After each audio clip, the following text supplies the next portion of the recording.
श्री वल्लभाधीश की जय, श्री गोवर्धन नाथ की जय, श्याम सुंदर श्री यमुने महारानी की जय, श्री गोसाई जी परम दयाल की।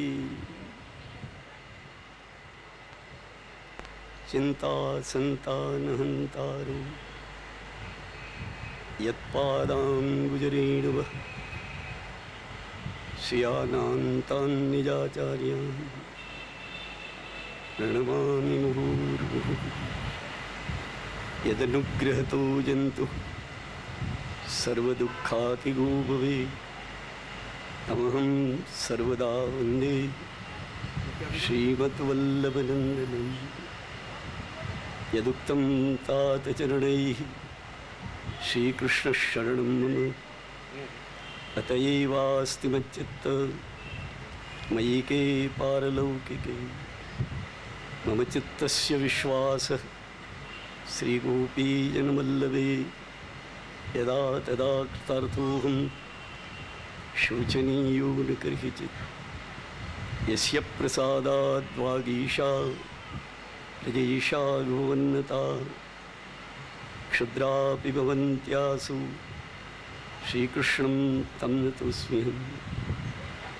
सौन्दर्यं निजरुद्गतं प्रकटितं स्त्रीगूढभावात्मकं रूपं च पुनस्तदन्तर्गतं प्रावीविसत्स्वप्रिये संश्लिष्टावयोर्बभूरसमयः कृष्णो हि यत्साक्षिकं रूपं तत्तृतीयात्मकं परमवीर ध्येयं सदा वल्लभं। नमामि हृदये शेषे लीलाक्षीराब्धिसायिनं लक्ष्मीसहस्रलीलाभिः सेव्यमानं कलानिधिं। वन्दे नन्दव्रजस्त्रीणां पादरेणुपेक्षणशः यासावरिकथोद्गीतं पुनाति भुवनत्रयम्।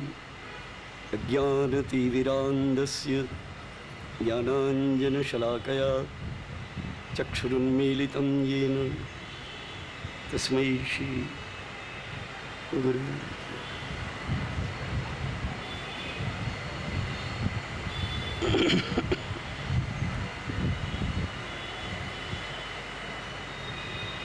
प्रारंभ करिए છીએ।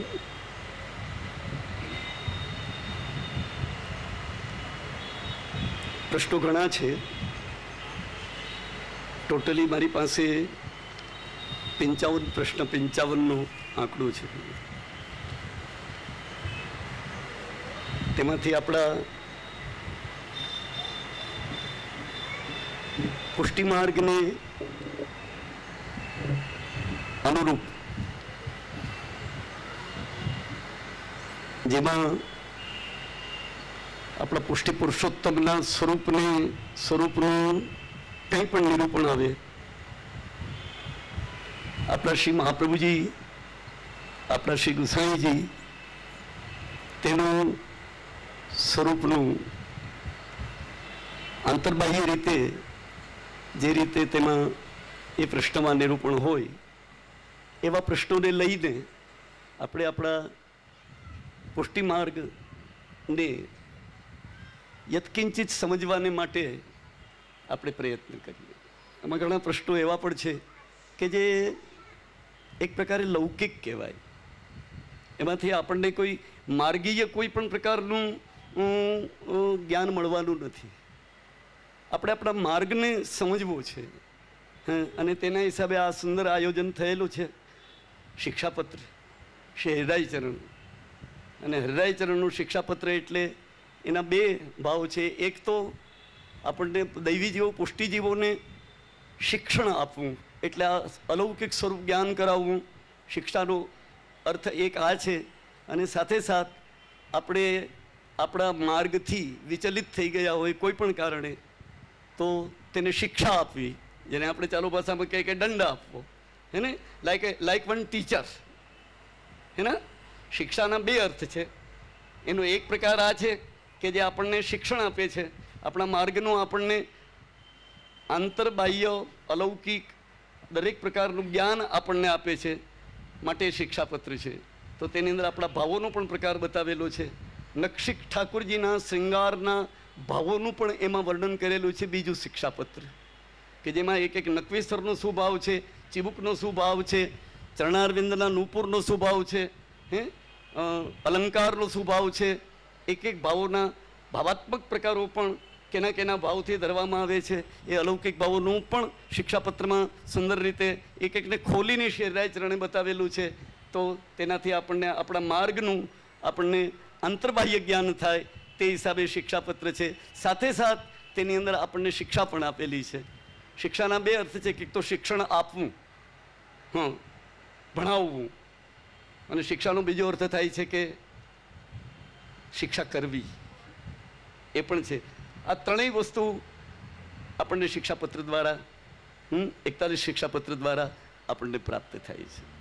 એ શિક્ષાપત્રનો આવો એક અલૌકિક આવો એક સુંદર ઉત્સવ મનોરથ, જેને આપણી ભાષામાં કહીએ, એવો એક દિવ્ય અલૌકિક આ મનોરથ. અને એ મનોરથમાં હું મારા બળભાગ્ય માનું છું, પરમ ભાગ્ય માનું છું, અને આપશ્રીની પરમ કૃપા મારા ઉપર છે. એ પરમ કૃપાને પરિણામે આજે કંઈક બે ભગવદ્ વાર્તા આપની સાથે કરવાને માટે હું ભગવદ્ વાર્તા કરવા માટે આવેલો છું. ઇતર કોઈ પણ ચર્ચા કરવા માટે નથી આવેલો. તો આમાં એવા ભગવદ્ વાર્તાને યોગ્ય એવા જે પ્રશ્નો છે તે પ્રશ્નોને લઈને આપણે તેમાં રહેલી ભગવદ્ વાર્તા, તેમાં રહેલા ભાવો અને તેમાં રહેલો આપણા હૃદયની અંદર પુષ્ટિનો અલૌકિક ભાવ પ્રાપ્ત થાય તે રીતે આપણે આ પ્રશ્નોના ઉત્તરો પ્રશ્નોને લઈ તે પ્રશ્નોને લઈ અને આપણે પ્રારંભનો પહેલો જ પ્રશ્ન એટલો સુંદર છે.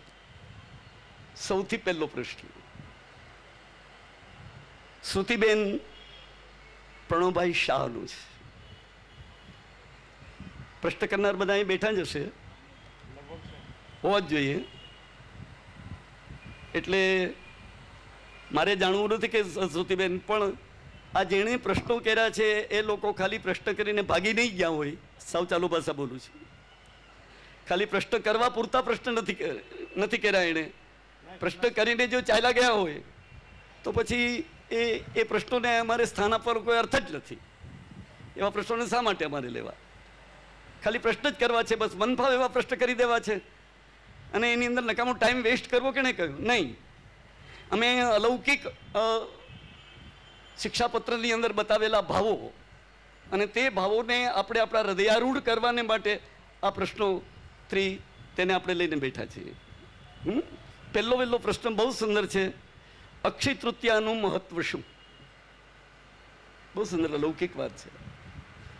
આપણે ત્યાં ઉત્સવો, ઠાકુરજીના આપણે ઉત્સવો મનાવીએ છીએ. 12 મહિનાના વર્ષ દિવસના 56 ઉત્સવ છે ટોટલી.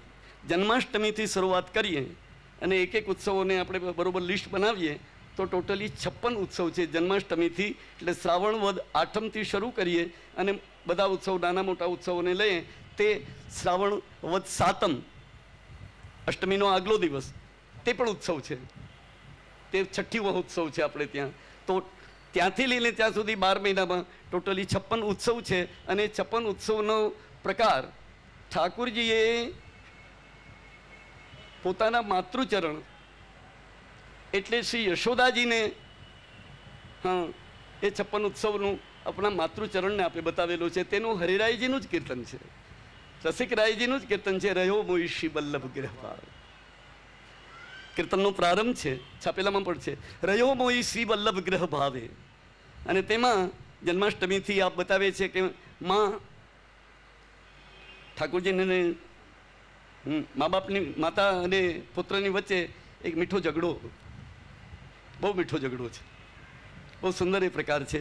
એક તો ઝઘડાનું એ કીર્તન છે, બહુ મધુર ઝઘડો છે. અને એ પણ શ્રી વલ્લભનો આગ્રહ છે, મહાપ્રભુજી ગોસાઈજીનો પોતાને કેમ આગ્રહ છે, તેને માટે બહુ મીઠો ઝઘડો છે. ભોગ શ્રીંગાર સુનો મેરી મૈયા.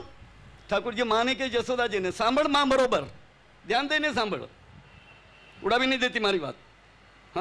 શ્રી વિઠ્ઠલ નાથ કે હાથ કો ભાઈ, તું પણ મને શૃંગાર કરે છો, તું પણ મને મોગ ધરે છો, પણ માં શ્રી વિઠ્ઠલનાથ કે હાથ ખૂબ આવે. મહારાજ ગુસાઈજીના સિંહસ્થનું એ મને અત્યંત પ્રિય છે. કેમ? તું પણ મને સ્નાન કરાવે છે, નવડાવે છે, અને એ પણ મને સ્નાન કરાવે છે. ફરક શું? તું જ્યારે સ્નાન કરાવે ને ત્યારે તારું મગજ ઘરના કામમાં હોય. હે, બહુ સુંદર આ કીર્તન છે. ત્યારે તારું મગજ ઘરના કામમાં હોય. જ્યારે સ્નાન કરાવે, નીકે નવાય, આપણે ત્યાં ઠાકુરજીને સ્નાન કરાવવાની જે રીત છે, જળ કેવું હોવું જોઈએ? ઠાકુરજીના સ્નાનનું જળ એ સાવ ઠંડુ ન હોવું જોઈએ, સીધું ઠંડુ નહીં.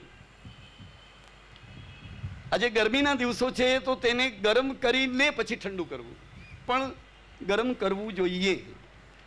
ટાઢા પાણી, આપણી ચાલુ ભાષા બોલું છું, ટાઢા પાણીથી ક્યારે નવાય? બસ જવાબ તમારી પાસે છે. ટાઢે પાણીએ ક્યારે નવાય? કોઈનો કાગળ આવ્યો હોય ને, આપણે બોલીએ છીએ, એનો અર્થ એ છે કે અશુભ સ્નાન છે, અશુદ્ધ સ્નાન છે. ટાઢા પાણીથી નાહવું એ અશુદ્ધ સ્નાન છે. હા, આપણે પણ દરરોજ જે નિત્ય સ્નાન કરીએ, આપણે જે શુદ્ધ સ્નાન કરીએ ઠાકોરજીની સેવા વગેરેને માટે, એ પણ સીધે સીધું ઠંડુ પાણી નહીં, સેજ એને ગરમ કરીને, ગરમમાં મિલાવીને, એ અશુભ સ્નાન છે. ફક્ત આખા વર્ષમાં એક જ વાર સીધું શીતળ જળથી ઠાકોરજીને સ્નાન થાય છે, અને જેઠ મહિનાની પૂનમ, જ્યેષ્ઠાભિષેક. પણ ત્યાં અભિષેક છે. તે જે જળ છે એ ચાલુ જળ નથી, પણ દરેક જેટલા પણ જે તીર્થો છે એ બધા તીર્થોનું જલ એને નંદ બાબાએ પોતાને ત્યાં તીર્થોના જલને સિદ્ધ કરી, અને તેના દ્વારા તે દિવસે જ્યેષ્ઠાભિષેક એટલે ઠાકુરજીનો તે દિવસે રાજ્યાભિષેક કરેલો છે. તો અભિષેકનું સ્નાન છે, એટલે મંત્રિત જલ છે. માટે ત્યાં પેલું ઠંડા જલનો જે દોષ છે એ દોષ રહેતો નથી, કેમ કે મંત્ર દ્વારા એ દોષની નિવૃત્તિ થઈ જાય છે, અને તેના દ્વારા સ્નાન થાય છે. એ અહીં બતાવે છે કે નીકે નવાય શિંગાર કરતે. હા, તું પણ મને નવડાવે છો માં, આ લીધું જલ ને માથે રેડી દીધું ને ચાલ. નહીં, નીકે નવાય. આપણે ત્યાં જે ઠાકોરજીને સ્નાન કરાવવાનું જે પ્રકાર જે રહેલો છે, સ્નાનની લોટી, તેમાં જળ આ પ્રકારનું હોવું જોઈએ. એ જળ પાછું સીધે સીધું નહીં, તેની અંદર થોડું અત્તરનું તેની અંદર મિલાન હોવું જોઈએ. જે છઠ્ઠા વલ્લભાખ્યાનમાં ગોપાલદાસજીએ તેનું નિરૂપણ કર્યું કે સ્નાનનું જળ કેવું હોવું જોઈએ? સોંધો મિલાય. હા, સોંધો એટલે અત્તર, સુગંધી.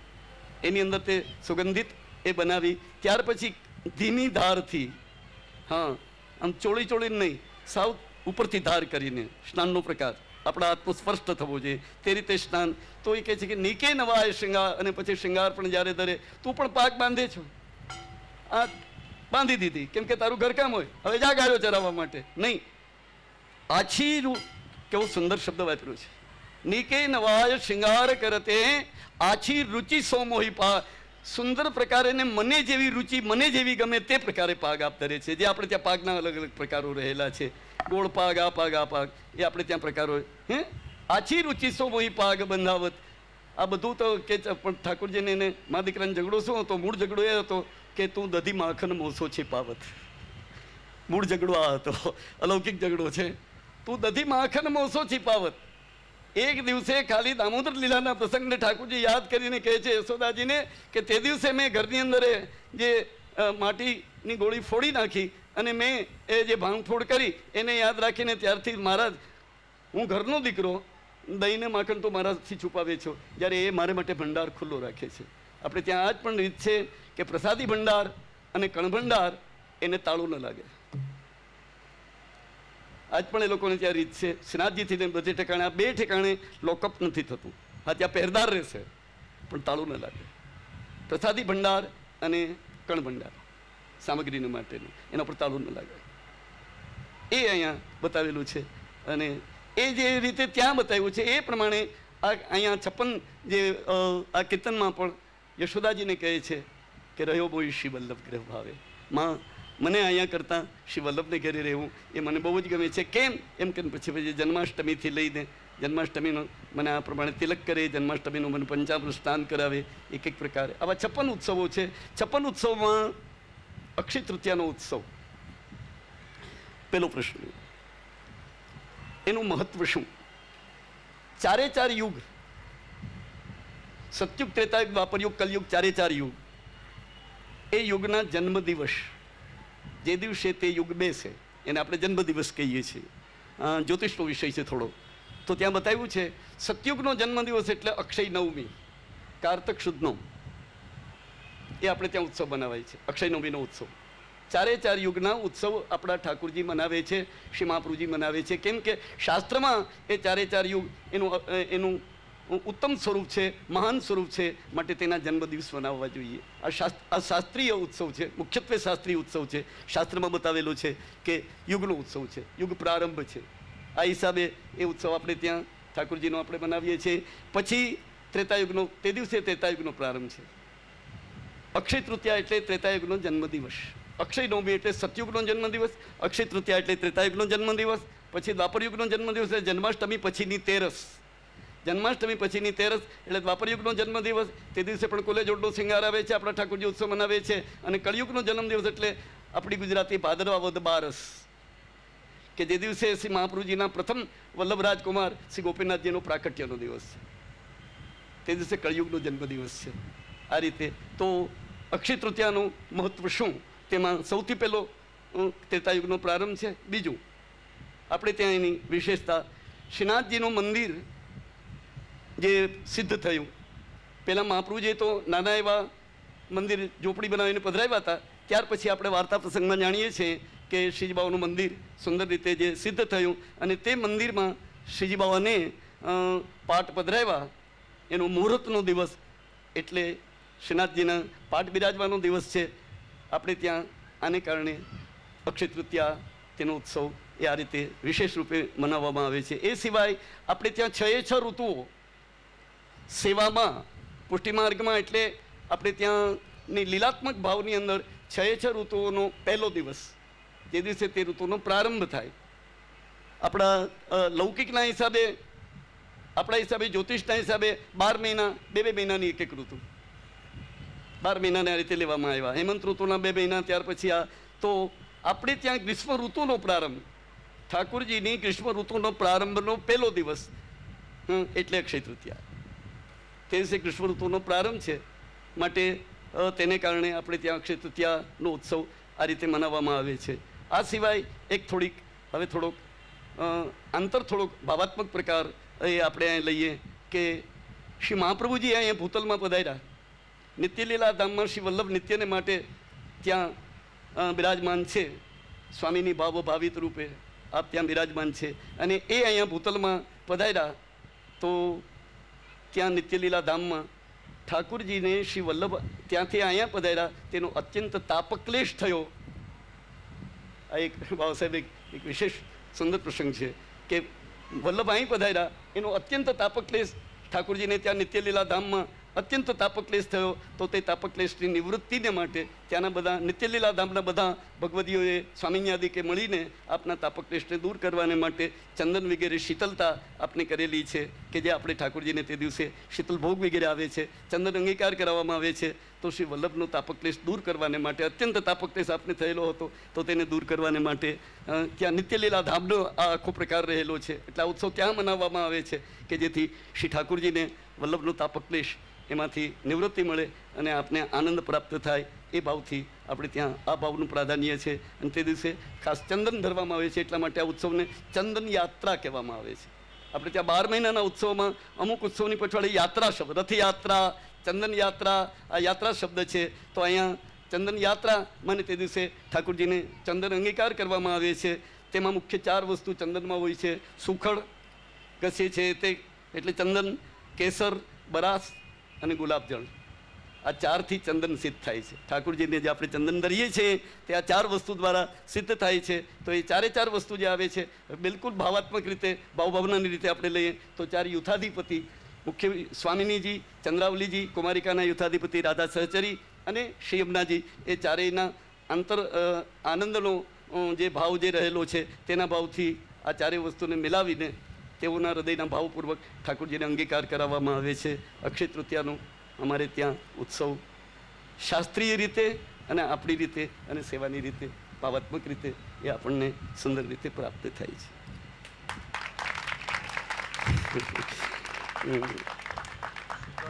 પછી બીજો પ્રશ્ન છે એ બાબા સાહેબ એમ નહીં આપ બીજો પ્રશ્ન છે ભરતભાઈ સોનીનો. બહુ સુંદર પ્રશ્ન છે. શુદ્ધાદ્વૈત પુષ્ટિ માર્ગ એટલે શું? બહુ સુંદર છે. એક વાસ્તવિકતા પૂછી છે આપે. શુદ્ધાદ્વૈત પુષ્ટિ માર્ગ એટલે શું? બ્રહ્મ અને સૃષ્ટિનું એક જ રૂપ, પરબ્રહ્મ એટલે ઠાકુરજી અને આ સૃષ્ટિ એ બંનેનું એક જ રૂપ રહેલું છે, માટે એને શુદ્ધ અદ્વૈત કહેવામાં આવે. બ્રહ્મ અને સૃષ્ટિ અલગ નથી, શુદ્ધ અદ્વૈત. શુદ્ધ અદ્વૈત એટલે દ્વૈત નહીં, બે નહીં. દ્વૈત એટલે બે. હે આચાર્યો જે આપણે ત્યાં મુખ્ય 4 આચાર્યો આચાર્ય પરંપરામાં, તેની અંદર મહાપ્રભુજીનો જે સિદ્ધાંત છે તે શુદ્ધાદ્વૈત સિદ્ધાંત છે. આના આગળના આચાર્યો જે રહેલા છે એમાં રામાનુજાચાર્યજી, મધ્વાચાર્યજી અને શંકરાચાર્યજી, આદિ શંકરાચાર્યજી. ત્યાંથી શંકરાચાર્યજીનો અદ્વૈતવાદ છે, જ્યારે દ્વૈતવાદ છે એ રામાનુજાચાર્યજીનું. એટલે તમે રામાનુજાચાર્યજી મધ્વાચાર્યજીનું ચિત્ર જોશો ને તો એની આ મુદ્રા છે, બે દ્વૈત, બ્રહ્મ અને જગત.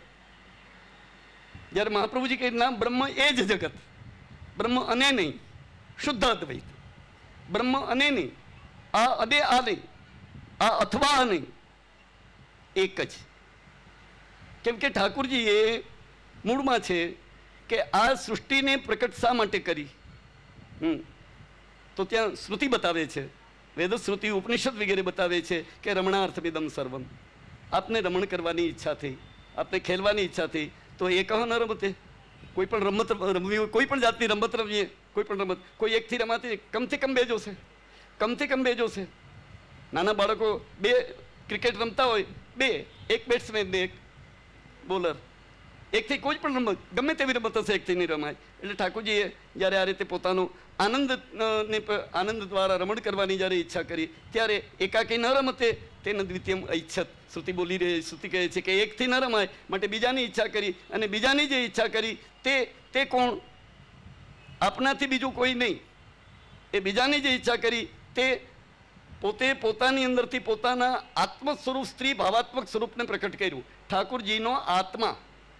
ઠાકુરજીનો આત્મા એટલે કોણ? આત્મા તું રાધિકા તસ્ય તૈવ રમણા દસૌ આત્મારામ તયા પ્રોક્ત પ્રોચ્યતે ગૂઢવેદિભિ. મહાત્મ્ય, ભાગવતના મહાત્મ્યમાં છે કે ઠાકુરજીનો આત્મા એટલે રાધાજી, સ્વામીજી. બે. પણ એ બે રમવાને માટે સૈવ પતિ પત્ની રૂપો બભુવો. શ્રુતિ આગળ કહે છે કે એ જે બે જે થયા તે જ પતિ પત્ની રૂપે, પણ પોતે જ પોતાની સાથે, પોતાનો જ આત્મા તેની સાથે આ પ્રમાણ કરે છે. એટલે સ્વામિનીજી અને ઠાકુરજી અલગ નથી. આત્મા અને પ્રાણ એ અલગ હોય જ ન શકે. રાધાજી એટલે ઠાકુરજીનો આત્મા છે અને ઠાકુરજી એટલે રાધાજીના પ્રાણ છે. પ્રાણ અને આત્મા કોઈ દાડો અલગ હોય જ નહીં, એક જ હોય. અને એ બંનેની એક રૂપતા જે રહેલી છે તેને શુદ્ધ અદ્વૈત કહેવામાં આવે. આ શુદ્ધાદ્વૈત છે. ત્યાર પછી આગળ રમણ કરવાના માટે એક ઓમ બહુશ્યામ પ્રજાયેય શ્રુતિ આગળ કહે છે કે બે હતા. પછી રમણનો આનંદ વધારે લેવાને માટે અનેક રૂપની જો અનેકની સાથે પરિણામે આ સૃષ્ટિ પ્રકટ થઈ. એ પણ પોતાની અંદરથી ઠાકોરજી માંથી આવ્યો. એકોહમ બહુશ્યામ ઠાકોરજીએ વિચાર કર્યો, બ્રહ્મે વિચાર કર્યો કે હું એક છું, બહુરૂપને ધારણ કરું રમણ કરવાને માટે. ત્યારે પોતે જ આ બધા બહુરૂપને ધારણ કરેલા છે. અને એટલા માટે આપણે ત્યાં, અને મહાપ્રભુજી એને સ્વીકારે છે. માટે શુદ્ધાદ્વૈત, શુદ્ધ અદ્વૈત. આમાં કોઈ પણ જગતમાં જે કાંઈ પણ જળજીવ અંતર્યામી છે તે સર્વમ ખલુ ઇદમ બ્રહ્મ. આ શુદ્ધાદ્વૈત છે. જે કંઈ પણ છે તે પરબ્રહ્મ ઠાકુરજીનું જ સ્વરૂપ રહેલું છે. પોતે પોતાની અંદરથી પોતાના સ્વરૂપોને પ્રકટ કરી અને પોતે પોતાની સાથે રમી રહેલા છે. અને મહાપ્રભુજીનો આ સિદ્ધાંત છે. અને આપણે શુદ્ધાદ્વૈત, શુદ્ધ અદ્વૈત એ રીતે પુષ્ટિમાર્ગના સિદ્ધાંતને આપણે આ રીતે સ્વીકારીએ છીએ. લીલા કરવા માટે સર્જન છે અને પોતાના સ્વરૂપ સાથે સ્વયં પોતે જ રમણ કરે છે. માટે આ શુદ્ધાદ્વૈત છે. પુષ્ટિમાર્ગ શુદ્ધાદ્વૈત આ છે.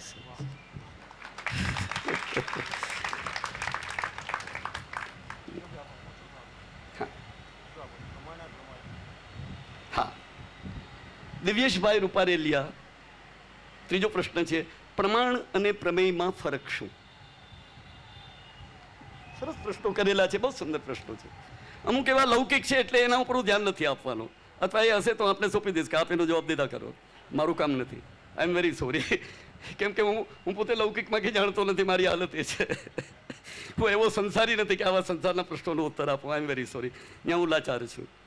હું કેવલ ભાગવત છે, બીજું કંઈ જાણતો જ નથી. અને ભાગવત અને મહાપ્રભુજીના સુબોધનીજી, એના ઉપર બીજી કોઈ ટીકાને પણ હું જાણતો નથી. કેવલ મહાપ્રભુજીના સુબોધનીજી દ્વારા આપ જાણો છો કે ભાગવતજી કહું છું. અને તેની સાથે એ સુબોધનીજી જે સમજી શકાતા નથી. મહાપ્રભુજીની વાણી એટલે સમજવી બહુ મુશ્કેલ છે, કેમ કે નિગૂઢ હૃદય, વલ્લભ નિગૂઢ હૃદય છે. આપના હૃદયના જે ભાવો છે અત્યંત નિગૂઢ રહેલા છે. ત્યારે પ્રશ્ન ઊભો થયો કે નિગૂઢ હૃદય છે તો પછી આપણે ચૂપ થઈને બેસી જવાનું કે આપણે સમજી જ ન શકીએ. તકલીફ થઈ ગઈ. આપણો અધિકાર જ નથી. ગુસાઈજી આ નામ આપી લીધું કે અમારો કોઈ અધિકાર, કેમ કે નિગૂઢ હૃદય છે. મહાપ્રભુજીના નિગૂઢ હૃદયને આપણે કોઈ રીતે જાણી જ ન શકીએ. એ પ્રકટ થાય તો ખ્યાલ આવે. એટલે ગુસાઈજી આ નામ આપીને આપણને ચૂપ કરી કે બસ બેઠા રહ્યો, તમારું કામ નથી. મહાપ્રભુજીના આ ભાવોને સમજવા માટે, પુષ્ટિમાર્ગ સમજવાને માટે. એટલે અમારી તો હાલત એ હતી કે હવે તો એક જ ઉપાય કે ખુદા છપ્પર ફાડ કે દેગા, હમ રાહ દેખ કે બેઠે. અમારી તો હાલત એ કરી દીધી આ નામ આપીને. ના, તરત જ બાજુમાં નામ આપ્યું. જોશે ગુસાઈજીએ કે હા, મહાપ્રભુજી નિગૂઢ હૃદય છે ને છે. મહાપ્રભુજીની વાણી શરૂઆત જ કરી સર્વોત્તમનીમાં કે મહાપ્રભુજીની વાણી સમજી શકાય એમ નથી. નિર્ણય આપી દીધું ગુસાઈજીએ, હે ને? તદુક્તમપી દુર્બોધમ, ખલાસ થઈ રહ્યું. એક પંક્તિમાં કહ્યું કે મહાપ્રભુજીની વાણી દુર્બોધ છે, દુર્બોધ છે, દુર્બોધ છે, નહીં સમજાય. કેમ? એટલે નામમાં કીધું કે નિગૂઢ હૃદય હશે. નહીં સમજાય એનું કારણ બતાવ્યું, કેમ કે નિગૂઢ હૃદય હશે, આ નામ આપ્યું. પણ તરત જ કીધું તો પછી અમારે શું કરવું? તો મહાપ્રભુજીની વાણીથી અમારે વંચિત રહેવાનું. તરત જ બાજુમાં નામ આપ્યું કે નિગૂઢ હૃદય પણ અનન્ય ભક્તિ સુખ જ્ઞાપિતાશય. મહાપ્રભુજીનું નિગૂઢ હૃદય ક્યાં ખુલ્યું? આપના જે અનન્ય ભક્ત, જે કૃપાપાત્ર, ત્યાં મહાપ્રભુજીનું હૃદય ખુલી ગયું છે. અને એની વાણીમાં એ મહાપ્રભુજીના હૃદયના ભાવો એ પ્રકટ થાય છે. એવા અનન્ય કોણ? સૌથી પહેલા ગુસાઈજી, સૌથી પહેલા મહાપ્રભુજીના આવા અનન્ય જો કોઈ પણ હોય તો શ્રી ગુસાઈજી સૌથી પહેલા. અને પછી અશખાઓ કે જેને આપણી ભાષામાં, વ્રજભાષાની અંદર મહાપ્રભુજીના અંતર હૃદયના ગૂઢ ભાવોને, લીલાત્મક ભાવોને કીર્તન દ્વારા પ્રકટ કર્યા. આપણા ઉપર આ કૃપા થયેલી છે. તો અહીંયા પ્રમાણ અને પ્રમેયનો જે આ પ્રકાર જે બતાવેલો છે, બ્રહ્મ ઈશ્વર રૂપે પ્રકટ થાય. પ્રમાણનું વ્યાખ્યા આપું છું એક જ વાક્યમાં.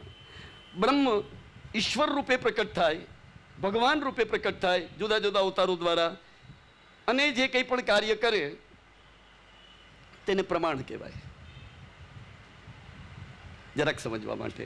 અને પછી પ્રમેયનો પ્રકાર, બ્રહ્મ અલૌકિક લીલા સ્વરૂપે પ્રકટ થઈ અને લીલા કરે તેને પ્રમેય કહેવાય. ઈશ્વર રૂપે જે કંઈ પણ કાર્ય કરે તેને પ્રમાણ કહેવાય. અને લીલાત્મક રૂપે જે આપ લીલા કરે, વિલાસ વિહાર વગેરે જે કરે, જે આપણે ત્યાં ઠાકોરજીના ભાવાત્મક પ્રકારો જે રહેલા છે તે પ્રમેય છે. પ્રમેય એટલે લીલાત્મક, ઠાકોરજીના લીલાત્મક કાર્ય એને પ્રમેય કહેવાય. અને ઠાકોરજીના ઈશ્વર રૂપે પોતાનું ઐશ્વર્ય પ્રકટ કરીને જે કાર્ય કરે તેને પ્રમાણ કહેવામાં આવે. જેમ કે દશમસ્કંદમાં આપણે એને લઈએ, 6 દિવસના ઠાકોરજી 6 દિવસના છે. 6ઠ્ઠીનો દિવસ હતો અને આવી ભયંકર પૂતના આવી અને પૂતનાને આ પ્રમાણે એણે જે મારી નાખી, આ પ્રમાણ ત્યાં પોતાનું ઐશ્વર્ય પ્રકટ કર્યું, ઈશ્વરપણું પ્રકટ કર્યું. આ પ્રમાણ છે ને? અને આખી દુનિયાને આપનારો, આખી દુનિયા જેની પાસે માગે છે અને એને આપનારો, તે ગોપીજનની પાસેથી દહીં માગી રહ્યો છે. દાન લીલા. આખા જગતને એટલું દૂધ અને દહીં આપનારો. આપણે સવારે ઉઠીએ ત્યારે આપણને આટલા લીટરો મોઢે, 1000 લીટર દુનિયાને આપનારો એ સોઈ અહીર કી છોહરી આપે, છોહરી આંકી છાછ પે નાચ નચાવે હો. તસ્કાનજી બતાવે છે આપણને આ પ્રમેય. એટલે આવી સ્વરૂપ દ્વારા જે કંઈ પણ કરે છે, અલૌકિક સ્વરૂપ દ્વારા જે કંઈ પણ આપ કરે છે તેને લીલા કહેવામાં આવે અને તેને પ્રમેય કહેવામાં આવે. અને જ્યાં પોતાનું ઈશ્વરપણું આટલું પ્રકટ કરીને જે કંઈ પણ કાર્ય આપ કરે છે તેને પ્રમાણ કહેવામાં આવે. જેમાં હું ઈશ્વર છું, પોતે પ્રમાણ આપે છે કે હું ઈશ્વર છું. હું ભલે 6 દિવસનો રહ્યો, પણ આવડી મોટી પૂતનાને પણ હું ખતમ કરી શકું છું. હું ઈશ્વર છું. હા, એને પ્રમાણ કહેવામાં આવે. પણ આપણે ત્યાં જે પ્રકારે ઠાકોરજી બિરાજે છે, આખા જગતને આટલું દૂધ આપનારો એ આપણા ઘરમાં બિરાજે છે પુષ્ટાવેલા ઠાકોરજી. એને આપણે જગાવીને આટલી કટોરી, આટલો જ કટોરો આપણે નક્કી કર્યો હોય. હાથ પેઢીના કટોરા હશે આપણા ઘરની અંદર. હો, જેને ઠેકાણે 5 પેઢીના ઠાકોરજી બિરાજે છે, પણ એના મંગળભોગના કટોરા 5મી પેઢીના વડવાના વખતના અત્યાર સુધી જે ગોવા પડેલા છે, મને ખબર છે, કેમ કે હું સમાજની વચ્ચે રહું છું, મને ખ્યાલ છે. એમાં કાંઈ ફેરફાર ન થાય. એ આખી દુનિયાને આટલું દૂધ આપનારો, એને આપણે આટલું દૂધ જ્યાં સુધી ન ધરીએ ત્યાં સુધી મંગળભોગનું આટલું દૂધ, અને એની માટે રાહ જોતા હોય કે ક્યારે મને ઘંટાનાદ કરે, ક્યારે જગાવે, અને ક્યારે મંગળભોગનું મને આ દૂધ ક્યારે આપે, કે જે દૂધને હું ધારણ કરું એ પણ ત્યારે મને પ્રાતઃકાળનું દૂધ એ મને પ્રાપ્ત થયું કહેવાય. આવી રીતે એ પ્રમેયનો પ્રકાર છે. અને પ્રમેય, લીલા એટલે પ્રમેય, અને ઈશ્વર પણ જ્યાં પ્રકટ થતો હોય એને પ્રમાણ કહેવાય. આ પ્રમાણ અને પ્રમેયનો આખો એક સુંદર પ્રકાર આ રીતે આપણને ટૂંકમાં જો સમજીએ તો જ્યાં જ્યાં ભગવાનનું મહાત્મ્ય જ્ઞાન પ્રગટ થાય છે, ભગવાનનું સામર્થ્ય, સર્વસમર્થપણું જ્યાં પ્રગટ થાય છે પ્રમાણ, જ્યાં ભગવાન પોતાનું મહાત્મ્ય ભૂલીને ફાઇન પ્રેમપૂર્વક દીન બનીને ભક્તો પાસે પ્રેમની અપેક્ષા રાખે, એનું નામ પ્રમેય છે. એક જ શબ્દમાં. એટલા માટે કહેવાય છે કે પ્રમેયને ક્યારે પણ પ્રમાણ હોતું નથી. કારણ કે જ્યારે જ્યારે ઠાકોરજી ભક્ત પર પુષ્ટિ કરે છે ત્યારે બધી મર્યાદાઓનું અતિક્રમણ કરીને પણ ભગવાન ભક્ત પર પુષ્ટિનો એને અનુભવ કરાવે છે. જલ્દી મર્યાદા પુરુષોત્તમ રામચંદ્રજી એ મર્યાદાઓની પાલન કરવા માટે એમનો અવતાર થયો. અને કૃષ્ણાવતારમાં ભગવાને પુષ્ટિ લીલા કરી ત્યારે ઘણી જગ્યાએ મર્યાદાઓનું અતિક્રમણ કરી કેવલ ભક્તના સુખ માટે, ભક્તના આનંદ માટે ભગવાને પોતાનું મહાત્મ્ય પણ મૂકી દીધું. એનું નામ પ્રમેય છે. ચોથો પ્રશ્ન જતીનભાઈ શાહનો, સત્સંગ શા માટે કરવો જોઈએ? ના, મોટા ભાગના જેની અંદર પ્રશ્નો છે, 90% પ્રશ્નો તો એવા છે કે આવતા 4 દિવસમાં શિક્ષાપત્રમાં બધાનો સમન્વય આવી જ જવાનો છે. ઘણા તો આજે પણ આવી ગયા છે. માટે હું એક પ્રશ્ન હું તમને પૂછું, તમે અત્યારે બધા અહીંયા શા માટે બેઠા છો? તમે શું કરી રહ્યા છો અને શા માટે બેઠા છો? તમને ખ્યાલ તો હશે ને તમે શું કરો છો, શા માટે કરો છો? નથી ખબર? એમને આવીને બેસી ગયા ટાઈમ પાસ કરવા? નહીં. શિક્ષાપત્રનો જ આધાર લઈએ તો શેરિયાજી આપણને બહુ સુંદર સમજાવે છે કે અત્યારે કલિયુગ છે, અનેક દોષોથી ભરેલો છે, અને ચારે તરફ દુસ્સંગ સર્વત્ર વ્યાપ્ત છે. દુસ્સંગ કોને કહેવાય? કે જેનો સંગ કરીને ઠાકોરજીથી બહિર્મુક્ત આવે, આપણે પ્રભુથી દૂર થઈ જઈએ, આપણા સ્વધર્મનું આચરણ છૂટી જાય અને જીવનું અધપતન થાય, એનો સંગ, એનું નામ દુસ્સંગ છે. અને દુસ્સંગ અત્યારે કલિયુગમાં સહજ સાધ્ય છે, સહજ પ્રાપ્ત છે. જ્યારે સત્સંગ કોને કહેવાય? કે જેનો સંગ કરીને ધર્મપરાયણ થવાની ઈચ્છા થાય, જેનો સંગ કરીને આપણે ઠાકોરજીની સન્મુખ થઈએ, જેનો સંગ કરીને આપણા ભાવનું પોષણ થાય અને પ્રભુના સ્વરૂપમાં દ્રઢતા વધે, એનું નામ છે સત્સંગ. દ્રશ્ય રેયાજી દ્રષ્ટાંત આપે છે કે કુંડાની અંદર આપણે છોડ વાવીએ, એમાં ખાતર અને પાણીનું પોષણ આપ્યા કરીએ, ધીરે ધીરે એનો ગ્રોથ થાય, વધે, પુષ્પિત, પલ્લવિત અને ફલિત થાય. એના પર થોડો એસિડ નાખી દો તો શું થશે? 1 સેકન્ડમાં બળીને રાખ થઈ જશે. દુસ્સંગ આવો તેજાબ જેવો છે. વર્ષો સુધી આપણે સત્સંગ કરીએ, પોતાની જાતને કેળવીએ, પણ જે ક્ષણે આપણને દુસ્સંગ લાગી જશે ત્યારે વર્ષોનો બધો કરેલો પ્રયત્ન ખલાસ અને ઠાકોરજીથી વિમુક્તાનું કારણે દુસ્સંગ છે. પણ માનો કે પેલા છોડ પર આપણે એસિડ નહીં નાખીએ, પણ એને ખાતર અને પાણી આપવાનું બંધ કરી દો તો પણ શું થશે? ધીરે ધીરે સુકાવા લાગશે અને કરમાઈ જશે. એને જીવતું રાખવું હોય તો ખાતર અને પાણીના પોષણની જરૂર છે. આપણે શરીર આપણું જીવે છે, અન્ન જળવાયુનું પોષણ મળે તો જીવી શકીએ. ખાવા પીવાનું, શ્વાસ લેવાનું બંધ કરીએ, શરીર પણ ટકી શકે નહીં. એમાં આપણો જે ભાવ છે, જે ભાવ દ્વારા પ્રભુને આપણે પ્રાપ્ત કરવાના છે, ભાવનું પણ સતત પોષણ થવું જોઈએ. અને ભાવનું પોષણ કેવલ સત્સંગ દ્વારા જ થઈ શકે, બીજું કોઈ સાધન નથી. જો સત્સંગ નહીં હોય તો ગમે તેવા સંગમાં, દુસ્સંગમાં આપણે કાલના પ્રવાહમાં તણાઈ જશું, વાર નહીં લાગે. અને દુસ્સંગથી બચવા માટે સતત ભાવનું પોષણ થાય એટલા માટે આપણે સત્સંગ કરવો જોઈએ. અને શ્રી હરિરાયજી તો ભારપૂર્વક સમજાવે છે કે 15 દિવસે કે અઠવાડિયા કરેલો સત્સંગ પર્યાપ્ત નથી, પણ સત્સંગ જીવનમાં નિત્ય થવો જોઈએ, એનું સાતત્ય રહેવું જોઈએ. કારણ કે આખો દિવસ વૈચારિક પ્રદૂષણ આપણી અંદર આવે છે. કચરો આખા દિવસમાં ભરાય છે. સવારે ઘરમાં કચરો પડે તો દરરોજ દિવસમાં 2 વાર આપણે સાફ કરીએ છીએ. અત્યારના પહેરેલા કપડાં કાલે બીજે દિવસે નથી પહેરતા, દરરોજ બદલવા જોઈએ છે. એ રીતે મનમાં જ્યારે જ્યારે કચરો ભરાયા જ કરતો હોય છે, એટલા માટે સત્સંગનું સાતત્ય હોવું જોઈએ, નિત્ય હોવું જોઈએ, અને સૌથી વધારેમાં વધારે આવશ્યક અંગ છે. બીજો પ્રશ્ન છે નિલેશભાઈનો, પરિશ્રમ એટલે શું? આપણે ત્યાં પુષ્ટિ માર્ગમાં જે પણ શબ્દોના પ્રયોગ થાય છે એ ભગવત સ્વરૂપાત્મક લીલા હોવાથી દરેક અલૌકિક શબ્દોના પ્રયોગ થાય છે. જેમ કે કોઈ વસ્તુ આપણે લાવતા કે લઈ જતા નથી, પણ પધરાવીએ છીએ. સામાન્ય કોઈ પણ લૌકિક ભાષાનો પ્રયોગ આપણે ત્યાં પુષ્ટિ માર્ગમાં થતો નથી. પાણી પીવું છે નહીં, જલ આરોગવું છે. ઠાકોરજીને સામગ્રી ધરીએ છીએ, મહાપ્રસાદ ગ્રહણ કરીએ છીએ. સામાન્ય રીતે આપણે કોઈ પણ કામ કરીએ ને આપણને થાક લાગે ને થાક કે કષ્ટ કહેવાય, પણ જીવ ઉપર કૃપા કરવા માટે ઠાકોરજી અનુગ્રહિત થઈને પોતાની કૃપાનો અનુભવ કરાવે, એના માટે ઠાકોરજીને જે કરવો પડે છે થાક લાગે ને પરિશ્રમ કહેવાય. અલૌકિક શબ્દ છે, ગુજરાતીમાં સમજીએ તો થાક અથવા કષ્ટ. જેમ જીવ માટે પ્રભુ ભૂતલ પર અવતાર ધારણ કરે છે, જીવનો ઉદ્ધાર કરે છે, આ દરેક ક્રિયા કરવા માટે ઠાકોરજીને પરિશ્રમ તો કરવો જ પડે છે. પોતાનું મૂળ લીલાધામ છોડીને પણ ભક્તના માટે પ્રભુને અવતરિત થવું પડે છે. તો પ્રભુ માટે તો પરિશ્રમ જ છે. આપણને ભલે આનંદ પ્રાપ્ત થાય, ઠાકોરજી માટે તો પરિશ્રમ જ છે. અને એટલા માટે આપણે ત્યાં જ્યારે જ્યારે ઠાકોરજીને વિશેષ કોઈ મનોરથો આપણે કરીએ છીએ ત્યારે પરિશ્રમ ભોગ ધરવામાં આવે છે. આ મનોરથો જે છે કેવલ બાહ્ય સજાવટ કે દેખાવ માત્ર નથી, પણ નિકુંજ લીલામાં વ્રજભક્તો જે પ્રકારે ઠાકોરજીને લાડ લડાવે છે એ વ્રજભક્તોના ભાવ અનુસાર આપણે પ્રભુને મનોરથ કરીએ છીએ પ્રભુની પ્રસન્નતા માટે, પણ આપણને અલૌકિક અનુભૂતિ થાય એટલા માટે. ને જીવ માટે તો ઠાકોરજીને ત્યાં બિરાજવું પડે છે, પરિશ્રમ કરવો પડે છે. એટલા માટે પ્રભુના શ્રમ નિવારણ માટે આપણે પરિશ્રમ ભોગ પણ ઠાકોરજીને ધરીએ છીએ. ટૂંકમાં એકદમ વૈષ્ણવોનું કર્તવ્ય શું? આજે જ ઘણી એની ચર્ચા કરી કે બ્રહ્મ સંબંધ લીધા પછી પુષ્ટિ માર્ગે વૈષ્ણવ કહેવાઈએ છીએ. એટલે બ્રહ્મ સંબંધ લીધા પછી સૌથી મુખ્ય કર્તવ્ય ભગવત સેવા કરવાનું છે. અને ભગવત સેવા કરવા માટે ભાવનું વર્ધન થાય, ભાવનું પોષણ થાય, એટલા માટે સત્સંગ પણ આવશ્યક છે. સેવાયામ વા કથાયામ વા રસ્યાશક્તિ દ્રઢા ભવેત.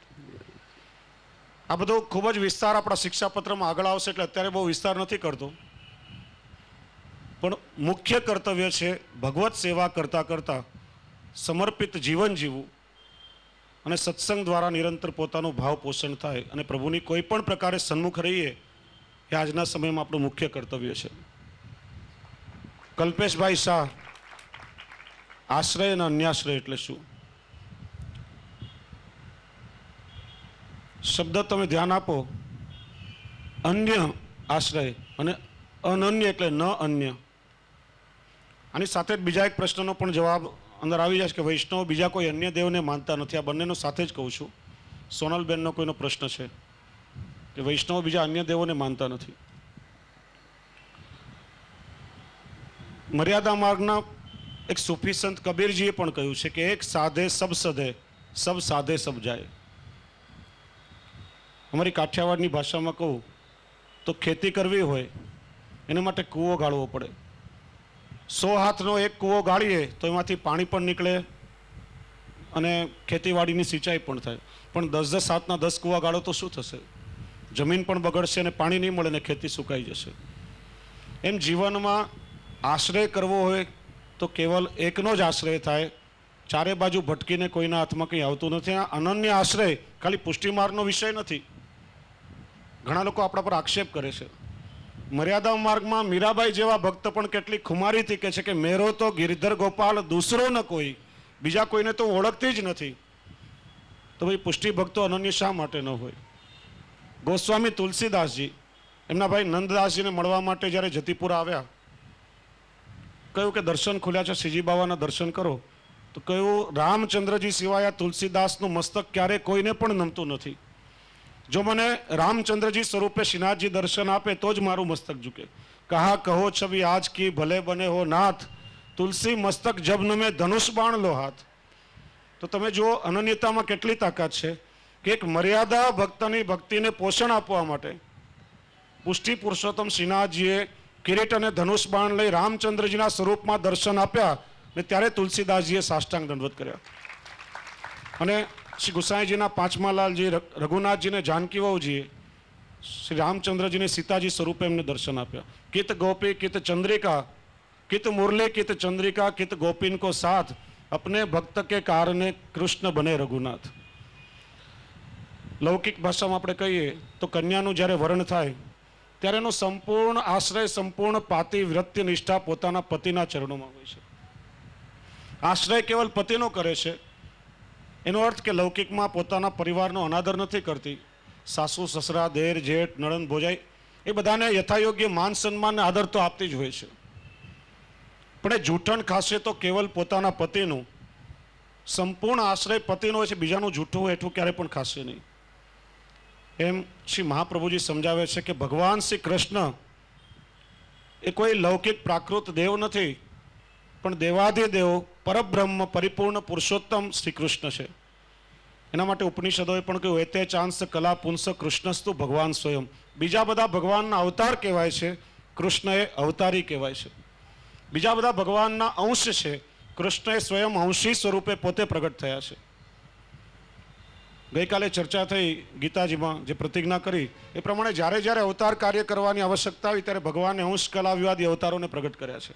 અને જેટલા ધર્મોની આવશ્યકતા હતી એટલા ધર્મો સહિત ભગવાને અવતાર ધારણ કર્યા છે. દરેક અવતાર પૂર્ણાવતાર નથી. કેવલ કૃષ્ણાવતારમાં 6 ધર્મો, દ્વાદશ શક્તિઓ અને 16 કલા સંપન્ન મૂળ અંશી પોતે પ્રગટ થયા છે. એટલા માટે શ્રી મહાપ્રભુજી સમજાવે છે જેટલા પણ દેવી દેવતાઓ છે ભગવાન શ્રી કૃષ્ણની અંગભૂત સૃષ્ટિ છે. આપણે કોઈનો અનાદર કે ઉપેક્ષા નથી કરતા. આજે પણ ચર્ચા થઈ હતી. ગણેશનું પૂજન પણ કરીએ છીએ, વરુણનું પણ. ભગવાન શ્રી ગોપીજન વલ્લભ પ્રીત્યર્થ, લૌકિક આસ્થા રાખીને નહીં, જે જેના મૂળ સ્વરૂપમાં છે પ્રમાણે જ આપણે સ્વીકારેલા છે. પણ જેટલા પણ દેવી દેવતાઓ છે ભગવાન શ્રી કૃષ્ણની અંગભૂત સૃષ્ટિ છે. આપણે જ્યારે ઘરમાં ભગવાન શ્રી કૃષ્ણની સેવા કરીએ છીએ એમાં બધાનો સ્વતઃ સમન્વય થઈ જાય છે. કોઈની નોખી ઉપાસના કરવાની પછી આવશ્યકતા રહેતી નથી. આગળ વિસ્તારથી ચર્ચા કરશું શિક્ષાપત્રમાં. વૃક્ષના મૂળમાં પાણીનું સિંચન કરીએ તો શાખાઓ પાંદડા બધાને પોષણ મળે, પણ મૂળને પાણી નહીં આપો, આખા ઝાડ પર પાણી છાંટો તો વૃક્ષ સુકાઈ જશે. ભૂખ લાગે, જેમ અત્યારે કેરીની સિઝન છે ને હાફૂસની, બહુ ભાવતો હોય, બાલટી ભરીને માથે રેડીએ, નાહીએ, શરીર પર લગાડીએ તો પેટ નહીં ભરાય. પણ મોઢેથી ખાશો તો જે હાથ પગ આંગળા શરીરના એક એક અંગને પોષણ મળશે. એમ કૃષ્ણની સેવામાં બધાનો સમન્વય થાય છે. બાકી દેવી દેવતાઓની સ્વતંત્ર નોખી ઉપાસના છે. એટલા માટે સૌને મૂળ સ્વરૂપમાં સ્વીકારી અને કૃષ્ણની સેવામાં જ બધાનો આપણે સ્વીકાર કરેલો છે. અને એટલા માટે કૃષ્ણનું શરણ જેણે સ્વીકાર્યું છે અને પછી અન્ય કોઈને ભજવાની આવશ્યકતા રહેતી જ નથી. એટલે અનન્ય આશ્રય કેવલ કૃષ્ણનો, જે અન્યને આપણે કૃષ્ણને છોડીને બીજાને ભજો તો અન્યાશ્રય, અને અન્યને છોડીને કેવલ કૃષ્ણનો જ સર્વસ્વ સમર્પણ આપણે કર્યું છે ત્યારે અનન્ય આશ્રય કહેવાય છે.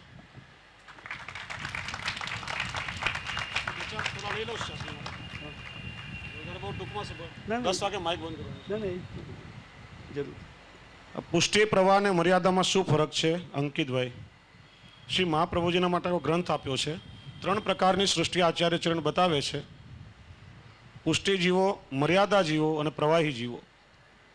પુષ્ટિ જીવો છે એ ઠાકોરજીની કૃપાજન્ય સૃષ્ટિ છે અને ઠાકોરજી પોતે પોતાના અનુગ્રહ દ્વારા એમને શરણમાં લેશે. કદાચ કોઈ કારણસર 1, 2 કે 3 જન્મનો અંતરાય હોય ભગવત પ્રાપ્તિમાં, પણ છેવટે એમની ગતિ તો ભગવત ચરણારવિંદમાં જ છે, અન્ય કોઈ એમની ગતિ થવાની નથી. એ પછી સાધન કરે અથવા ન પણ કરે, છેવટે ઠાકોરજી જેમ પ્રમેયની વાત થઈ તો પોતાના પ્રમેય બળથી, કૃપા બળથી એને પોતાના શરણમાં લેશે. પુષ્ટિ સૃષ્ટિ. મર્યાદા એટલે સાધન માર્ગી. શાસ્ત્રોમાં બતાવેલા જ્ઞાન, યજ્ઞ, યમ, નિયમ, તપ, વ્રત, યાત્રાઓ બધું કરી, સાધન કરી, દેહ દમન કરી, પોતાના દેહને આત્માનું શુદ્ધિકરણ કરી અને પ્રભુને પ્રાપ્ત કરવાનો પ્રયત્ન કરશે. જ્યારે પ્રવાહી એટલે કેવલ કાળના પ્રવાહમાં તણાયા પેલા ચરસણીની જેમ ફરા કરે, ક્યાંય ના થતા નથી ને કોઈ ના થતા નથી.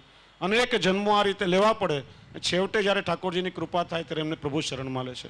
એક નાનકડું દ્રષ્ટાંત આપું. કરિયાણાનો વેપારી, એની પાસે ગ્રાહક આવ્યો. પૂછ્યું ખાંડ કેટલા રૂપિયા કિલો? 30 રૂપિયા.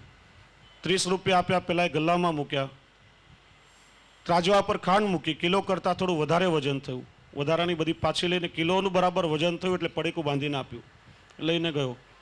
થોડી વાર પછી એનો પોતાનો દીકરો આવ્યો, વેપારીનો. કહ્યું, પપ્પા, ઘરમાં મમ્મીએ કહ્યું છે કે મહેમાન આવવાના છે, 1 કિલો ખાંડ આપો. પેલો વેપારી કે હમણાં 1 કિલો લઈ જઈશ, ખલાસ થશે એટલે પાછો આવે છે, કામ કરે એક સાથે આ 5 કિલો લઈ જા. રૂપિયા પણ લીધા નહીં, જોઈતી હતી 1 કિલો ને આપી 5 કિલો. આ ફરક પુષ્ટિ અને મર્યાદા વચ્ચેનો છે. ઘરાક આવ્યો, એની પાસે રૂપિયા પણ લીધા, પ્રમાણથી વધારાનું હતું તો પાછું લઈને પ્રમાણસર આપ્યું. પોતાનો દીકરો આવ્યો, રૂપિયા પણ લીધી નહીં અને જોઈતું તો એનાથી વધારે ને આપ્યું. એમ મર્યાદા માર્ગમાં જીવ જેટલા પ્રમાણમાં સાધનો કરે છે એટલા પ્રમાણમાં જ ફળ મળે છે, નહીં વધારે કે નહીં ઓછું. જ્યારે પુષ્ટિ એટલે પ્રભુની કૃપા, એને કોઈ સીમા કે મર્યાદા રોકી શકતી નથી. પોતાના ભક્તો ઉપર ઠાકોરજી જે રીતે ચાહે રીતે કૃપાનો અનુભવ કરાવે છે. તો આ તફાવત પુષ્ટિ પ્રવાહ અને મર્યાદા વચ્ચેનો છે. સત્સંગમાં વૈષ્ણવની વાર્તાને ફલ કેમ કીધું છે? પ્રાય દરેક સંપ્રદાયમાં તમે જુઓ, સત્સંગના ક્રમમાં ભક્તોના ચરિત્ર પહેલા વાંચવામાં આવે છે. શ્રીમદ ભાગવતજીમાં પણ ભાગવતજીના મૂળ વક્તા કોણ? ભગવાન નારાયણ પોતે. એમણે ચતુશ્લોકી ભાગવત બ્રહ્માજીને કહ્યું. બ્રહ્માજીએ નારદજીને, નારદજીએ વ્યાસજીને, એમણે 18,000 શ્લોકમાં વિસ્તાર કર્યો અને સુખદેવજીને ભણાવ્યું. ભગવાને પોતાના મુખથી ભક્તોની કથા કહી છે. ભગવાનની કથા સાંભળવી જરૂરી છે. એનું કારણ, કથા જ્યારે સાંભળીએ પ્રભુની લીલાઓનું જ્ઞાન થાય, મહાત્મ્ય જ્ઞાન થાય, પ્રભુનું સ્વરૂપ જ્ઞાન થાય અને પ્રભુના સ્વરૂપમાં ભક્તિ પ્રગટ થાય, અનુરાગ થાય, આશ્રય થાય. પણ એનાથી વિશેષ ભક્તોનું ચરિત્ર શ્રવણ કરવું છે. એનું કારણ, એ ભક્તો આપણા માટે દીવાદાંડી સમાન છે. જેમ કહેવાય છે ને કે પારસમણીને લોખંડનો સ્પર્શ થાય, લોખંડનું સોનું કરે, પણ કોઈ પારસ લોખંડને પારસ બનાવી શકતો નથી. પણ આ ભગવદીઓમાં એ સામર્થ્ય છે કે એમનો સંગ કરનાર, કે એમની વાર્તાનું શ્રવણ કરનારને પણ એ પોતાના જેવા ભગવદી બનાવી શકે છે. એટલે અત્યારે આપણે ક્યાં ઊભા છીએ, કઈ દિશામાં આગળ વધવાનું છે, એનાથી આપણને જ્ઞાન થાય. એ ભગવદીઓ કેવા હતા, એમનું જીવન કેવું, એમનું ચરિત્ર કેવું, કયા પ્રકારે એમને ઠાકોરજીની પ્રાપ્તિ થઈ અને આપણામાં શું ખામી રહેલી છે, કેવલ ભગવદીઓના સત્સંગ દ્વારા અથવા એમની વાર્તાઓનું શ્રવણ કરીએ ત્યારે જ આપણને સમજાય. ને એટલા માટે પરમ ફલ કહ્યું છે, કારણ કે એનાથી જ આપણે જીવનમાં આગળ વધી શકીએ. ગોપી પ્રેમ કી ધ્વજા શા માટે કહેવાય, અશ્વિનભાઈ? ધ્વજ એટલે કોઈ પણ દેશના સામ્રાજ્યનું પ્રતીક છે. પ્રેમનું પણ પોતાનું એક અનોખું સામ્રાજ્ય છે અને એનું સાર્વભૌમત્વ એ ગોપીજનોનું છે. એટલા માટે ગોપીઓને પ્રેમની ધ્વજા કહેવામાં આવી. 9 પ્રકારની ભક્તિ છે, નવધા ભક્તિ: શ્રવણ, અર્ચન, વંદન, કીર્તન, સ્મરણ, સાખ્ય, દાસ્ય, પાદસેવન અને આત્મનિવેદન. પણ શ્રી આચાર્યચરણ આજ્ઞા કરે છે, તાતે પર પ્રેમ લક્ષણા. ગોપીજનોએ જે ભક્તિ કરી એ પ્રકાર પ્રેમ લક્ષણા ભક્તિ કહેવામાં આવે છે. અને આ પ્રેમ લક્ષણા ભક્તિ એવી છે કે એની અંદર નવધા ભક્તિનો સમન્વય થઈ જાય છે. સર્વોત્કૃષ્ટ ભક્તિ પ્રેમ લક્ષણા માનવામાં આવી છે. કારણ કે ગોપીજનોનો પ્રેમ અલૌકિક હતો. ક્યારે પણ પોતાના સ્વાર્થનો વિચાર કર્યો નથી. નિરંતર કેવલ પોતાના પ્રભુના જ સુખનો, પ્રભુની પ્રસન્નતાનો એમણે નિરંતર વિચાર કર્યો છે. એટલા માટે ગોપીઓને પ્રેમની પરાકાષ્ઠા એટલે પ્રેમની ધ્વજા કહેવામાં આવી છે. બે છોડી દેવાનું, આ 2 પ્રશ્નો છોડી લૌકિક છે. જાઓ. અહંતા મમતા એટલે શું? એ તો શિક્ષાપત્રમાં એનો મૂળ વિષય છે અને બહુ વિસ્તાર થશે. લીનાબેન, સાંભળવા આવો છો ને તમે શિક્ષાપત્રમાં? તો વિસ્તારથી સાંભળજો, કારણ કે બહુ લાંબો વિષય છે. ટૂંકમાં કહું તો અહંતા એટલે હું, મમતા એટલે મારું. શંકરાચાર્યજીએ કહ્યું બ્રહ્મ સત્ય છે, જગત મિથ્યા છે, જે દ્વૈતવાદની ચર્ચા કરી. શ્રી મહાપ્રભુજી આજ્ઞા કરે છે, બ્રહ્મ સત્ય છે, જગત પણ સત્ય છે, કારણ કે બ્રહ્મનું પ્રતિબિંબ છે. પણ આ સંસાર મિથ્યા છે, કારણ કે સંસાર અહંતા મમતાથી ઉત્પન્ન થયેલો છે. જીવ બુદ્ધિથી આજે જેમ ચર્ચા થઈ, હું કરું એ જજ્ઞાનતા, શકટનો ભાર જેમ સ્વાંતાને. હું કરું એ ભાવરેનું નામ અહંતા અને આ મારું છે, ઘર મારું, ગાડી બંગલા, રૂપિયા મારા. જે લૌકિકમાં આપણું મમત્વ રહેલું છે એનું નામ છે મમતા. અને આ 2 ભક્તિ માર્ગમાં મોટામાં મોટા બાધક છે. બ્રહ્મ સંબંધ દ્વારા, અષ્ટાક્ષર અને પંચાક્ષર દ્વારા જ્યારે એનું સમર્પણ થાય છે ત્યારે જ જીવને બ્રહ્મ સંબંધ થાય છે. બીજું કયો છે પ્રશ્ન? 16મો છે. Let go. આપ કહી દો ને, થોડા હું મેં લીધા કારણ કે હમ ટૂંકમાં જ આપી દઉં છું. હમ પ્રશ્ન છે મનોજભાઈ સાંજગીરી, સાઈ પ્રસાદ. નિધિ સ્વરૂપ કોને કહેવાય? પુષ્ટિ માર્ગમાં શ્રી મહાપ્રભુજી અને શ્રી ગુસાઈજી દ્વારા જે સેવ્ય સ્વરૂપ પુષ્ટ થયેલા છે એ બધા નિધિ સ્વરૂપો કહેવાય છે. વાહ. ત્યાર પછીના શ્રી ગિરધરજી પછી જે પણ બાળકો દ્વારા એ સેવ્ય સ્વરૂપ કહેવાય છે, પણ કેવલ શ્રી મહાપ્રભુજી અને શ્રી ગુસાઈજી દ્વારા જે સ્વરૂપ પુષ્ટ થયેલા છે એમને નિધિ સ્વરૂપ કહેવામાં આવે છે. આ ભેદ છે સ્વરૂપ. બહુ સુંદર. બિલકુલ બરાબર. પુષ્ટિ માર્ગમાં વલ્લભ કુલના બાળકો પર બિરાજતી હવેલી મુખ્ય કહેવાય ગીતાબેન વિજયકુમાર સોની. તેનો જવાબ આપે આપ્યો એ જ છે. નિધિ સ્વરૂપો બિરાજે છે. પણ કારણ કે ટૂંકમાં ચર્ચા કરું બરાબર. તો ઠાકોરજીએ જ્યારે શ્રી મહાપ્રભુજીને બ્રહ્મ સંબંધ આપ્યું ત્યારે ભગવાન વચનથી બંધાયા કે વલ્લભ આપ જેને બ્રહ્મ સંબંધ, 3-4 પ્રશ્નોના ઉત્તરમાં સાથે આવી જશે, ખાસ ધ્યાન રાખજો. આપ જેને બ્રહ્મ સંબંધ આપશો હું એનું વરણ કરીશ, કદાપી એનો ત્યાગ નહીં કરું, અને આપની આડીથી જે કંઈ પણ મને સમર્પિત કરશે એનો હું સ્વીકાર કરીશ. ત્યારે આપણે ત્યાં બ્રહ્મ સંબંધ આપવાનો અધિકાર કેવલ વલ્લભ વંશજ આચાર્યોનો છે. પ્રશ્ન એક એ પણ છે કે હોજી બેટીજી આપી શકે નહીં. શ્રી મહાપ્રભુજીએ ગુરુના 4 લક્ષણો બતાવે છે. કૃષ્ણ સેવા પરમ વિક્ષ દંભાદિ રહિતમ નરમ શ્રી ભાગવત તત્વજ્ઞમ ભજે જિજ્ઞાસુ રાધરાત. નરમ અંડરલાઈન છે. કૃષ્ણ સેવા પરાયણ હોય, દંભાદિ ગુણોથી રહિત હોય. નર એટલે આપણે ત્યાં વ્યાસપીઠ પર બેસીને વ્યાસ પદ્ધતિથી કથા કરવાનો અધિકાર અને દીક્ષા આપવાનો અધિકાર કેવલ પુરુષ વ્યક્તિનો છે. એનું કારણ યજ્ઞોપવિત દ્વારા દ્વિજત્વની પ્રાપ્તિ સ્ત્રીઓને થતી નથી. સ્ત્રીઓને જનોઈનો અધિકાર નથી.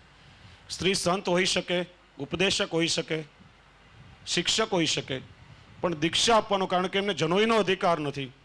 એટલા માટે વ્યાસ પદ્ધતિથી કથા કરવાનો અને યજ્ઞોપવિત આપવાનો અને બ્રહ્મ સંબંધ દીક્ષા આપવાનો અધિકાર એ સ્ત્રીઓને નથી. એટલા માટે નર શબ્દનો શ્રી મહાપ્રભુજી ઉલ્લેખ કર્યો છે. શ્રી ભાગવત તત્વજ્ઞ આ 4 લક્ષણ જેનામાં હોય એવા ગુરુના શરણમાં જવું. એવા સર્વસમર્થ ગુરુ તો કેવલ શ્રી મહાપ્રભુજી જ છે. અને એટલા માટે આપણે ત્યાં પ્રકાર છે, શ્રી ગુસાઈજી આજ્ઞા કરી સ્વવંશે સ્થા પિતા શેષ સ્વ મહાત્મ્ય. અમુક સંપ્રદાયમાં ગુરુ શિષ્ય પરંપરા છે. આપણે ત્યાં ગુરુ શિષ્ય પરંપરા અને વંશ પરંપરા બંનેનું સાથે વહન છે. શ્રી વલ્લભ વંશજ આચાર્ય, અને અમને યજ્ઞોપવિત પ્રાપ્ત થાય પછી અમારે પણ અમારા આચાર્ય પાસેથી બ્રહ્મ સંબંધ લેવું પડે, પછી અમને આપવાનો અધિકાર મળે છે. એનું કારણ મહાપ્રભુજીએ પોતાનું અશેષ મહાત્મ્ય પોતાના વંશમાં સ્થાપિત કર્યું છે. શ્રી મહાપ્રભુજી આજે બેઠકજીમાં બિરાજે છે, પોતાના ગ્રંથોમાં વાંગ્મય સ્વરૂપે બિરાજે છે, પોતાના વંશમાં બિરાજે છે અને પોતાના પાદુકાજીમાં બિરાજે છે. આમાં નિત્ય શ્રી આચાર્ય ચરણ બિરાજે છે. એટલે વર્તમાન સમયમાં જે વલ્લભ વંશજ આચાર્ય પાસે બ્રહ્મ સંબંધ આપણને પ્રાપ્ત થયો હોય એ જ આપણા માટે સાક્ષાત પ્રગટ વલ્લભનું સ્વરૂપ છે. એક પ્રશ્ન એ પણ છે કે પ્રગટ વલ્લભ ને મૂળ વલ્લભ, એ શાસ્ત્રીજી આગળ વિસ્તારથી ચર્ચા કરશે, પણ મૂળ વલ્લભનો જ અંશ છે, પ્રગટ વલ્લભ છે. જેમ દામોદરદાસ સરસાનીએ મહાપ્રભુજી કહ્યું કે 10 જન્મનો અંતરાય છે, અને આપણે ત્યાં દર 3જી પેઢીએ મૂળ સ્વરૂપ પાછું અવતરિત થાય જ છે. એટલા માટે નામ પણ એ પ્રમાણે રાખવામાં આવે છે. તો એટલા માટે શ્રી મહાપ્રભુજીની આડીથી શ્રી વલ્લભકોલ બાળકોના માથે બિરાજતા જે હવેલી કે સ્વરૂપો છે એમના નિજ ગ્રહ છે, એમના નિજ સેવ્ય સ્વરૂપો છે. આ વસ્તુ બરાબર સમજજો તો ખ્યાલ આવશે. હવેલી અને મંદિરમાં ફરક છે. આપણે ત્યાં સર્વોદ્ધારક સ્વરૂપે કેવલ શ્રીનાથજીનું મંદિર છે. શ્રીનાથજીએ પોતે આજ્ઞા કરી અને આ ક્રમ શ્રીનાથજીએ પોતે મહાપ્રભુજી પાસે પ્રગટ કરાવ્યો છે. એટલા માટે કેવલ શ્રીનાથજીના મંદિર ઉપર ધ્વજા, શિખર અને સુદર્શન ચક્ર બિરાજે છે. પુષ્ટિ માર્ગમાં વિશ્વોદ્ધારક સ્વરૂપે બિરાજે છે, સર્વોદ્ધારક સ્વરૂપે. અને અહીંયા જે સ્વરૂપો નંદાલયમાં બિરાજે છે એ ભક્તોદ્ધારક સ્વરૂપે બિરાજે છે. અમારા અને અમારા સ્વ સેવકો છે એમના પોતાના ઉદ્ધાર માટે બિરાજતા સ્વરૂપો છે. અને એટલા માટે જેમ તમારે ઘરમાં પણ ઠાકોરજીની સેવા કરતી વખતે શ્રી મહાપ્રભુજી ગુસાઈજીની આડી દેવી પડે છે. મહાપ્રભુજી ગુસાઈજીની કાની વગર ઠાકોરજી ઘરમાં પણ આપણી સેવા સ્વીકાર કરતા નથી. તો અહીંયા નંદાલયમાં બિરાજતા સેવ્ય સ્વરૂપે આપણા આચાર્યના વલ્લભના માથે બિરાજતા સ્વસેવ્ય સ્વરૂપ છે. અને એટલા માટે પ્રશ્ન એ પણ છે દેવદ્રવ્ય આદિનો તો એ પણ ખુલાસો કરો કે અહીંયા જ્યાં બાળકોના નિજ મંદિર છે, નિજ ગ્રહ છે, જે હવેલીઓ વલ્લભકુલ બાળકોના માથે બિરાજે છે, ત્યાં જે પેઢી છે એ પેઢી વલ્લભકુલ બાળકોની પોતાની પેઢી છે, ઠાકોરજીની પેઢી ગણવામાં આવતી નથી. જેમ કે નાથદ્વારાનો કૃષ્ણ ભંડાર શ્રી મહાપ્રભુજીનો છે, ઠાકોરજીનો નહીં. ગુરુના દ્વારા ઠાકોરજીને આપણે ત્યાં સમર્પણ છે ને એટલા માટે ત્યાં દેવદ્રવ્યનો સિદ્ધાંત મારા હિસાબે બાધક બની શકતો નથી.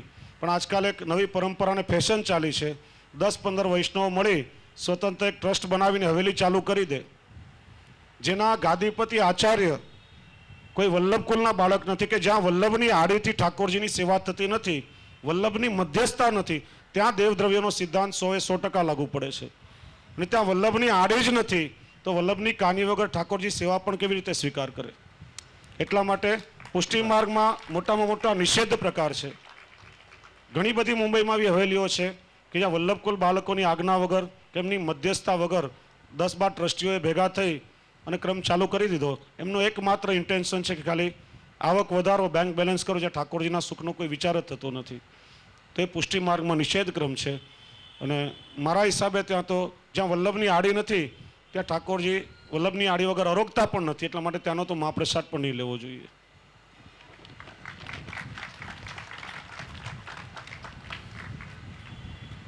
ભાવનું પોષણ. આજના યુગમાં ભાવ પોષણ કેવી રીતે થાય? સત્સંગના ક્રમમાં જ આવી ગયું. ભાવ પોષણનું ઉત્તમમાં ઉત્તમ સાધન એ સત્સંગ જ છે. શિક્ષાપત્ર અને શિક્ષાપત્રીમાં શું ફરક છે જેનિકાબેન, એ ચર્ચા ગઈકાલે આવી ગઈ. સહજાનંદ સ્વામીની શિક્ષાપત્રી સ્વામિનારાયણ સંપ્રદાયમાં છે. એમાં માનવના દેહને અનુલક્ષીને અને જીવાત્માના આધિ ભૌતિક ઉત્થાન માટેની આજ્ઞાઓને ઉપદેશો આપવામાં આવ્યા છે. કેવલ સંન્યસ્ત સુધીની વાત એમાં છે. જ્યારે શ્રી હરિરાયજીનું શિક્ષાપત્ર એ પુષ્ટિ જીવના આધિ દૈવિક ઉત્થાન માટે અને ભગવત પ્રાપ્તિ માટે જીવની પાત્રતા થાય એ માટેના ઉપદેશ આપેલા છે. આ મોટો તફાવત બંને વચ્ચે રહેલો છે. વાહ. વ્રજના રસિયા એટલે શું કોમલબેન? શ્રી ગુસાઈજીએ ભોગ, રાગ અને શૃંગાર દ્વારા સેવાનો ક્રમ રસમય, સુંદર અને ચોક્કસ બનાવ્યો. સંગીતના તમામ પાસાઓને શ્રી ગુસાઈજી પ્રભુચરણે આવરી લીધા અને ભગવત સેવાર્થેનો વિનિયોગ કરાવ્યો છે. આ રસિયા એટલે વ્રજના લોકગીતોનો એક પ્રકાર છે. આપણે ત્યાં દક્ષિણની પદ્ધતિ પણ છે. નંદ મહોત્સવમાં તેલુગુ ભાષાના કીર્તનો પણ આપણે ત્યાં ગાવામાં આવે છે. સત્સંગના સંગીતના તમામ પાસાઓને શ્રી ગુસાઈજીએ ભગવત સેવામાં સમર્પિત કરાવ્યા છે અને અલગ અલગ સમયે એનો વિનિયોગ પ્રભુને છે. વ્રજમાં તો રસિયા 12 મહિના ગવાતા હોય છે અને આ લોકગીતો દ્વારા નૃત્ય કરીને ઠાકોરજીની સુંદર લીલાઓનું વર્ણન ત્યાંના ભક્ત કવિઓ કરે છે. એટલે આપણે ત્યાં શ્રીનાથજીના પાટોત્સવથી હોલી પ્રદીપન સુધી ખેલના દિવસોમાં રાજભોગ આરતી અને શયન આરતી પછી ખાસ કરીને વ્રજના રસિયા ગાવામાં આવે છે. અને આ રસિયા દ્વારા વ્રજ ભક્તોના ભાવ, કારણ કે એમાં સાખ્ય ભક્તિ રહેલી છે. સાખ્ય ભક્તિ સિવાય ઠાકોરજીને ઉરાહના દેવાનો અધિકાર નથી. ના 40 દિવસ ખેલના સાખ્ય ભક્તિના છે ને એટલા માટે જ ઠાકોરજીના ચરણારવિંદ ઉપર વસ્ત્ર આચ્છાદિત થઈ જાય છે. સામાન્ય રીતે દર્શનનો નિયમ શું? પ્રભુના દર્શન કરતાં સૌથી પહેલાં ચરણારવિંદના દર્શન કરી હૃદયમાં દાસ્ય ભક્તિ પ્રાપ્ત કરી ને ધીરે ધીરે પછી મુખારવિંદના દર્શન થાય છે. સીધા મુખારવિંદના દર્શનનો અધિકાર નથી. એટલે ચરણારવિંદ પર વસ્ત્ર આચ્છાદિત થઈ જાય છે કે ઠાકોરજીને વિનંતી કરી જીવ સાખ્ય પ્રાપ્ત કરે ને ત્યારે જ ખેલાવાનો અધિકાર મળે છે.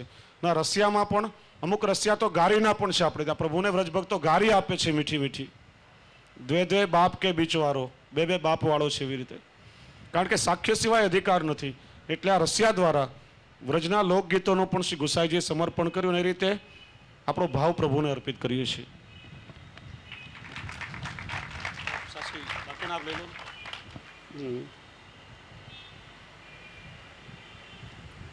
નિકુંજ કોને કહેવાય? નિકુંજ. એક બે લઈ લો કે આ પુષ્ટિ માર્ગમાં કાંદા લસણ કેમ વર્જિત છે? કોનો પ્રશ્ન છે? કોને પૂછેલો છે? હમણાં જ મેં જોયો. અલ્કેશભાઈ, સરસ. કેવલ પુષ્ટિ માર્ગનો વિષય નથી. તમે જુઓ જેટલી પણ સાત્વિક પરંપરાઓ છે, અલ્કેશભાઈ ગોકાણી, જેટલી પણ સાત્વિક પરંપરાઓ છે આ બધામાં કાંદા લસણને વર્જિત કહેવામાં આવ્યા છે. થોડુંક એને વિસ્તારથી સમજવું પડશે. આપણે લોકો સામાન્ય રીતે ભાવથી એમ કહેતા હોઈએ કે કાંદા લસણ ખાઈએ ને મોઢામાંથી દુર્ગંધ આવે ને પ્રભુની સામે જઈએ તો પરિશ્રમ પડે. ભાવ પક્ષ એ વાત સાચી પણ છે. કોઈ બાજુમાં બેઠો હોય ને મોઢામાંથી દુર્ગંધ આવે તો આપણને પણ ગમતું નથી. કોઈ જગ્યામાં પણ વાસ મારતી હોય તો ગમતું નથી. તો ઠાકોરજીને કેવી રીતે ગમે? અને આપણા તો હૃદયમાં ઠાકોરજી બિરાજે છે એટલે દુર્ગંધવાળી વસ્તુઓનો તો ઉપયોગ જ ન થાય. પણ મહત્વની વાત એ, તમે જો જૈન પરંપરામાં, સ્વામિનારાયણ પરંપરા કે જેટલી પણ સાત્વિક સંન્યાસી પરંપરા છે, આ બધામાં કાંદા અને લસણ વર્જિત છે. એનું મુખ્ય કારણ શું? હમણાં એના પર વૈજ્ઞાનિક સંશોધનો, જે પહેલાં ચર્ચા થઈ બપોરે, કે આપણી પદ્ધતિ પર આજે ત્યાં નવા સંશોધનો થાય છે. મુખ્યત્વે કાંદા અને લસણ ખાવાથી શરીરમાં શુક્રનું વર્ધન થાય છે અને માણસની કામોત્તેજના એકદમ જાગે છે. આયુર્વેદમાં કાંદા અને લસણ ઔષધિ તરીકે બતાવેલા છે. માણસની કામ વાસના જાગે છે અને એટલા માટે એને તામસી વસ્તુ કહે છે. માણસનો સ્વભાવ તામસ આવે છે અને સ્વભાવમાં તામસ આવે છે. અને એટલા માટે ઠાકોરજીની સેવા ઇત્યાદિમાંથી મન વિચલિત થઈને મન આપણું જ્યાં ત્યાં ભટકવા લાગે અને એના કારણસર આપણે ત્યાં મુખ્યત્વે કાંદા અને લસણને વર્જિત બતાવવામાં આવ્યા છે. ઔષધિ તરીકે ગ્રાહ્ય છે. આ વસ્તુ પણ સમજીએ કે આપણા ધર્મશાસ્ત્રમાં અમુક વસ્તુઓનું, જેમ કે કાનમાં દુખતું હોય કે કોઈ ઔષધિ તરીકે તમને વૈદ સૂચન કરે. આજે તો પેલા હાર્ટ એટેક માટે કે કોલેસ્ટ્રોલ માટેની દવાઓ પણ આપવામાં આવે છે. પણ આ મુખ્ય કારણ આ છે, કારણ કે તામસી પ્રકૃતિ છે, આપણા સ્વભાવમાં તામસ લાવે છે, આપણા વિચારોને બગાડે છે, વિચારોને શિથિલ બનાવે છે. અને એટલા માટે દરેક સાત્વિક પરંપરામાં કાંદા લસણ વર્જિત કહેવામાં આવ્યા છે. મૂળ આનું આ કારણ છે. દુર્ગંધ મારે છે ભાવ પક્ષ છે અને વાત યથાર્થ પણ છે, એમાં કંઈ ખોટી વાત પણ નથી. છેલ્લે ગિરિરાજજીને હરિદાસ સ્વર્ય કેમ કહેવાય છે, આપણે બહુ સુંદર રીતે ગઈકાલે એની ચર્ચા કરી. અને એક પ્રકારે શ્રી ગિરિરાજજીએ ઠાકોરજીની સેવા કરી છે. દાસોમાં પણ સૌથી શ્રેષ્ઠ શ્રી ગિરિરાજજી છે, એટલા માટે હરિદાસ વર્ય કહેવામાં આવે છે. તો ગઈકાલે ખૂબ વિસ્તારથી એની ચર્ચા થઈ, અત્યારે કરવાની મને આવશ્યકતા લાગતી નથી.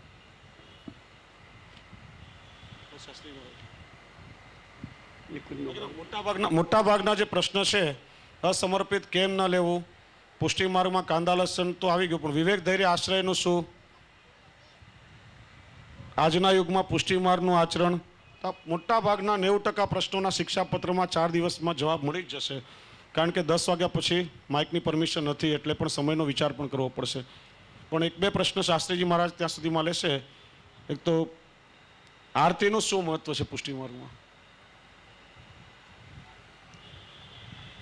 પુષ્ટિ માર્ગમાં આરતીનું મહત્વ શું? આરતી શબ્દ 2 રીતે આપણે ત્યાં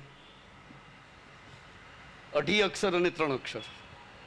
આરતી સંસ્કૃત ભાષા છે અને આરતી 2 સંસ્કૃત છે. આરતી એટલે તાપ, આરતી એટલે તાપ, તાપક ક્લેશ. આરતી 2 અક્ષર હોય. અને આ રતિ 2 શબ્દ છે, આ અને રતિ. આ એટલે આ સમન્તા, ચારે બાજુ આપણી ચિત્તવૃત્તિ એ લૌકિકમાં લાગેલી હોય, સંસારમાં લાગેલી હોય, તેમાંથી નિવૃત્ત કરીને ઠાકુરના ચરણારવિંદમાં ભક્તિ રતિ થાય, તેને આ રતિ કહેવાય.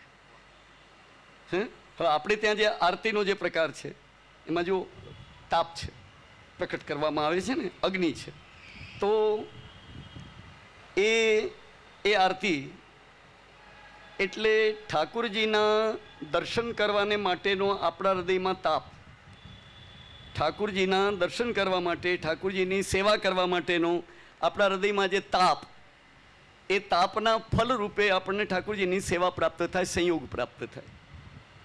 ઠાકુરજીનો સંયોગ પ્રાપ્ત કરવા માટેનું સાધન એટલે આરતી, હૃદયનો આંતરતાપ. અને તેના ફળ રૂપે આપણને ઠાકુરજીની સેવા, ઠાકોરજીના દર્શન, સંયોગ પ્રાપ્ત થાય. પણ એ જ્યારે સંયોગ પ્રાપ્ત થાય ત્યારે પેલો જે તાપ, જે સાધન રૂપે જે દર્શન કરવા માટે જે આરતી તાપ આપણા હૃદયમાં થયેલો છે, એ આપણને આડો આવે છે, હજી ગયો નથી. અલૌકિક તાપક્લેશ ભગવત દર્શન કરવા માટેનો, સંયોગને માટેનો એ સાધન છે. એ આપણા હૃદયમાં થયો, પરિણામે આપણને સંયોગ પ્રાપ્ત થયો. પણ એ સંયોગ જ્યારે પ્રાપ્ત થયો તો સંયોગનો ભગવત સ્વરૂપાનંદને આપણે પ્રાપ્ત કરવામાં એનું એ જે સાધન, આરતી, જે તાપ છે, તે આપણને આડો આવે છે. તો ઠાકુરજીનો આનંદ પ્રાપ્ત કરવામાં, ભગવદ આનંદ પ્રાપ્ત કરવામાં જે વચ્ચે આવે, તેને માટે એક શાયર કહે છે કે બે જણાના મિલનની વચ્ચે જે આડો આવતો હોય ને એને જલાવી દો. બે યોગ્ય રીતે અલૌકિક રીતે બે મિલન, આપણાનું ઠાકોરજીનું જે મિલન સંયોગ થાય છે એમાં જે વચ્ચે આવે એને જલાવી દો, એને જલાવી દેવાનું. એ આપણે જ્યારે દર્શન કરીએ છીએ ત્યારે દર્શન માટેનું બરોબર જરાક વ્યાખ્યાને સમજવાની જરૂર છે. જરાક આ પોઈન્ટને બરોબર જરાક ધ્યાન લઈને આપણે હૃદયમાં લેવાનું છે કે ઠાકોરજીના દર્શનને માટે અથવા ઠાકોરજીની સેવા માટે અમને જે તાપ થવો જોઈએ, અલૌકિક તાપ, કે ભગવત સેવા ક્યારે પ્રાપ્ત થાય, ભગવત દર્શન ક્યારે પ્રાપ્ત થાય, તેને માટેનો આપણા હૃદયની અંદર એ તાપક્લેશ એ આપણને પ્રાપ્ત થયો. જે મૂળ ગદ્ય મંત્રમાં છે કે જે તાપક્લેશ, અલૌકિક તાપક્લેશ અને આનંદનું તિરોધાન થયું છે ગદ્ય મંત્રમાં મૂળમાં. તો એ અલૌકિક તાપક્લેશ ઠાકોરજીનો આનંદ પ્રાપ્ત કરવા માટે એ જે અલૌકિક તાપક્લેશનું તિરોધાન થયું છે એ આપણા હૃદયમાં આનંદની પ્રાપ્તિ કરવા માટે એ અલૌકિક તાપક્લેશ આપણા હૃદયમાં પ્રાપ્ત થાય. અને એ જ્યારે પ્રાપ્ત થાય ત્યારે આપણને એ ભગવદ આનંદની પ્રાપ્તિ થાય. પણ જ્યારે ભગવદ આનંદ સ્વરૂપ જ્યારે સામે પ્રાપ્ત થાય ત્યારે પેલો જે તાપક્લેશ જે આપણે એને માટે જે પ્રકટ થયો છે એ હજી આપણા હૃદયમાંથી ગયો નથી.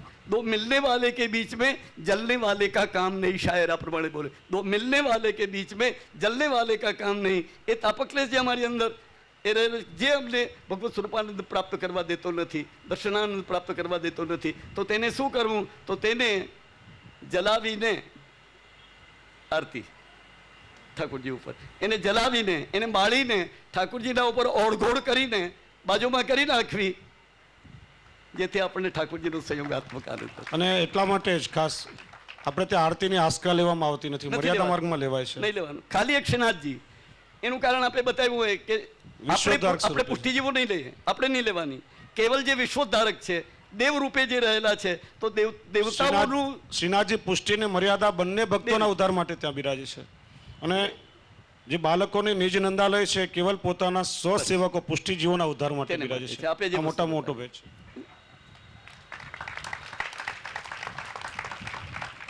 કૃપા એટલે શું સાઈ પ્રસાદ? ચર્ચા પહેલા બહુ વિસ્તારથી ગઈ, પરમ દિવસે થઈ ગઈ. માનસી સેવા એટલે શું?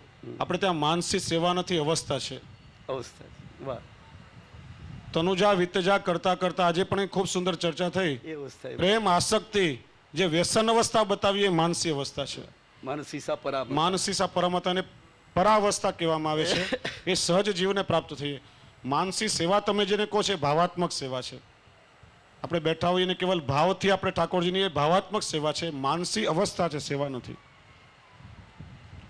એટલે એ સેવાનો પ્રકાર એને કહી શકાય, પણ એ અવસ્થાએ પહોંચ્યા પછી જ્યારે સ્વતઃ જ્યારે જીવને અનુભવ થાય એ માનસી સેવા છે. ફલાવસ્થા પુષ્ટિ માર્ગની છે. કુંભનદાસજીને 7 પુત્રો હોવા છતાં દોઢ જ પુત્ર છે એમ કેમ કહ્યું?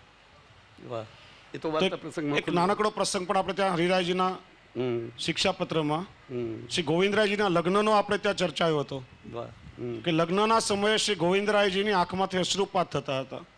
શ્રી ગુસાઈજીએ પૂછ્યું, આજે આપના લગ્નનો દિવસ છે અને મુખ પર ગ્લાની કેમ? એટલે કહ્યું કે કાકાજી આપ આજ્ઞા કરો છો કે લગ્ન આદિ જેટલા પણ લૌકિક કાર્યો જો પ્રભુની પ્રસન્નતા માટે હોય તો જે યોગ્ય છે, મારી ઠાકોરજીની સેવા છૂટશે. ઉત્થાપનનો સમય થયો છે. એવી રીતે અહીંયા લૌકિક સંસાર પણ ભગવત પ્રીત્યર્થ છે. લગ્ન થઈને કેવલ મોજ મજા આનંદ પ્રમોદ માટે નહીં, પણ લગ્ન થશે, પત્ની આવશે, મારા ઠાકોરજીના સેવામાં સહાયક બનશે, બાળકો સેવોપયોગી થશે. અને પુત્ર કૃષ્ણ પ્રિય રતિ, પુત્રી કૃષ્ણ પ્રિય રતિ, ઠાકોરજીની સેવામાં પ્રીતિ કરવા વાળો એવો દૈવી પુત્ર મારે ત્યાં આવે, ભગવદી અમારે ત્યાં પ્રગટ થાય, એ કામનાથી આપણે ત્યાં લૌકિક સંસાર છે. કુંભનદાસજીને 7 પુત્ર હતા. એમાંથી ચત્રભૂતદાસ એ લીલા સંબંધી હતા અને કૃષ્ણદાસ કેવલ ગાયોની સેવા કરતા, એટલા માટે 1.5 પુત્ર કયા છે. બાકીના તો કેવલ લૌકિક, જેમને સ્વરૂપનું કોઈ જ્ઞાન નહીં, તો એટલા માટે કહ્યું કે મારે 1.5 જ પુત્ર છે. જેમ એક બહુ સરસ સુભાષિત છે કે એકે નાપી સુપુત્રેણ સિંહી સ્વપિતિ નિર્ભયમ સહૈવ 10 પુત્રૈર ભારમ વહતી રાસભી. સિંહણ કેવલ એક સંતાનને જન્મ આપી ને નિર્ભયતાથી સૂઈ જાય છે કે આ સિંહનું જ સંતાન છે, પણ ગધેડીને 10 સંતાન પેદા કરીને પણ છેવટે ભાર જ ઉપાડવો પડે છે. એમ પુષ્ટિ માર્ગમાં વૈષ્ણવને ત્યાં થાય તો એ સિંહના સંતાન છે, ને આપણા પછી એવા ભગવદીય સંતાન થાય એ માટે આપણે કાળજી રાખવી જોઈએ. જો આપણા સંતાન ભગવદીય વૈષ્ણવ ન હોય, પ્રભુને પ્રેમ કરવાવાળા ન હોય, તો આપણા સંતાન જ નથી, કેવલ લૌકિક છે. એટલા માટે અહીંયા 1.5 પુત્ર કયા છે. એક છેલ્લો પ્રશ્ન આવ્યો છે એ જરા, પુષ્ટિ માર્ગમાં વિશેષ મહત્વ ચરણ સ્પર્શનું શા માટે છે? તેમજ ગૂઢ રહસ્ય શું છે? એક સૌથી છેલ્લો પ્રશ્ન આવેલો છે બળવંતભાઈ દેસાઈ. નાનો પ્રશ્ન છે. અષ્ટાક્ષર મંત્ર શ્રી કૃષ્ણ શરણમમાં, એ છે. પંચાક્ષર મંત્ર એવું છે કે એનું મૂળ પ્રાગટ્ય પણ ગૌલોકમાં અને બ્રહ્મ સંબંધનું મૂળ છે, એટલા માટે વગર અપરસમાં બોલી શકાય નહીં. 5 અક્ષરનો પંચાક્ષર મંત્ર છે, કેવલ અપરસમાં ઠાકોરજીની સન્મુખ જ બોલી શકાય. જે ગદ્ય મંત્રના છેવટના 5 અક્ષર, છેવટના પણ, એટલા માટે જ આપણે બ્રહ્મ સંબંધ અપરસમાં ઠાકોરજીની સન્મુખ લઈએ છીએ. અને દ્વાદશાક્ષર મંત્ર કે શ્રીમદ ભાગવતજીમાં બતાવેલો ઓમ નમો ભગવતે વાસુદેવાય, એ દ્વાદશાક્ષર મંત્ર છે. બરોબર છે.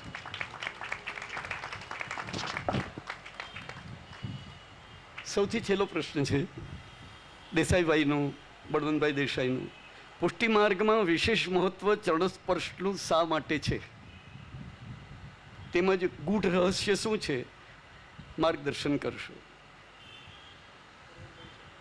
આપણે પુષ્ટિજીવો એટલે બ્રહ્મ સંબંધ આપણે લઈએ ત્યારે આપણે બોલીએ છીએ દાસોહમ, હું દાસ છું. અને દાસનું સ્થાન, દાસનું ઘર એટલે ચરણારવિંદ છે.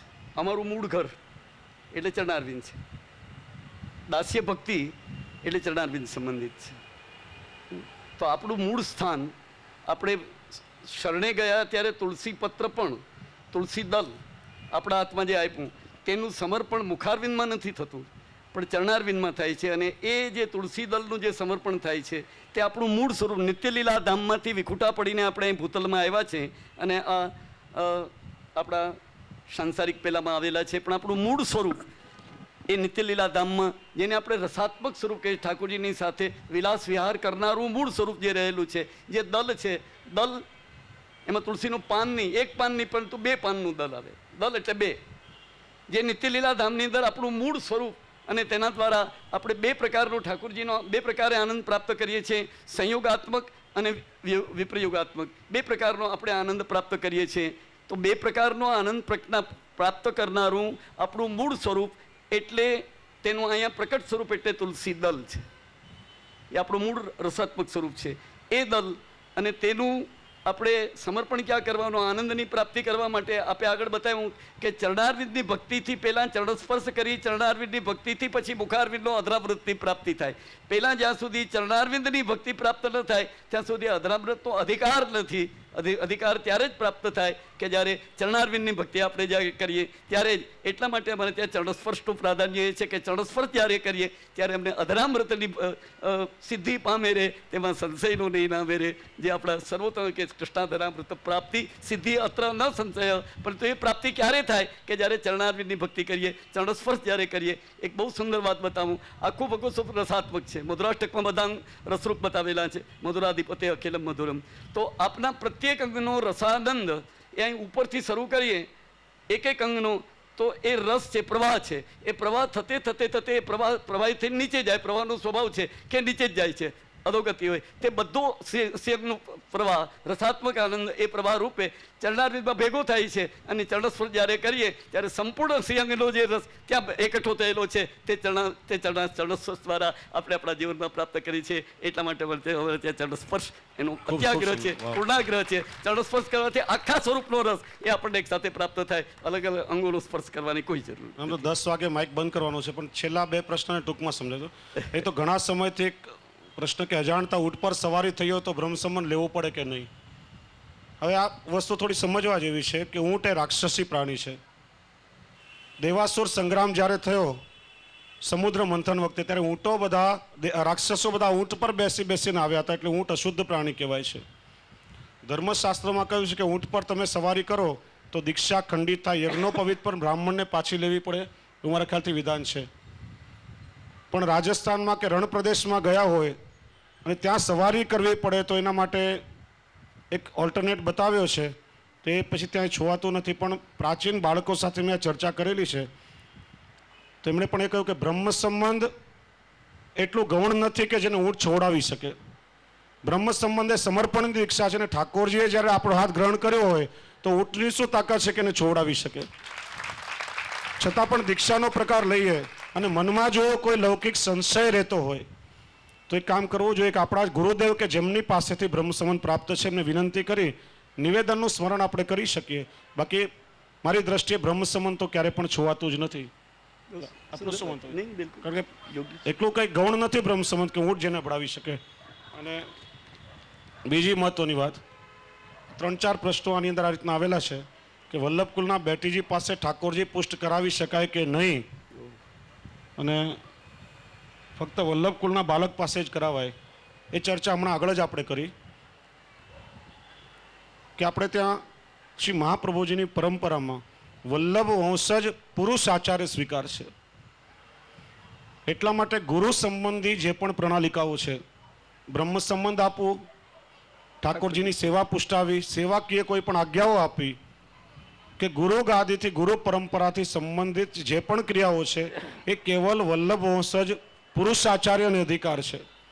સ્ત્રીઓને અધિકાર નથી. એટલે અમુક જગ્યાએ વહુજીઓ કે બેટીજીઓ બ્રહ્મ સંબંધ આપે છે, બિલકુલ અયોગ્ય પ્રકાર છે. ને આપણે ત્યાં શ્રી મહાપ્રભુજીના બેઠકજીઓમાં પણ એમને સેવાનો અધિકાર પ્રાપ્ત થતો નથી. આ વસ્તુ વૈષ્ણવોએ પણ બરાબર સમજવી જોઈએ.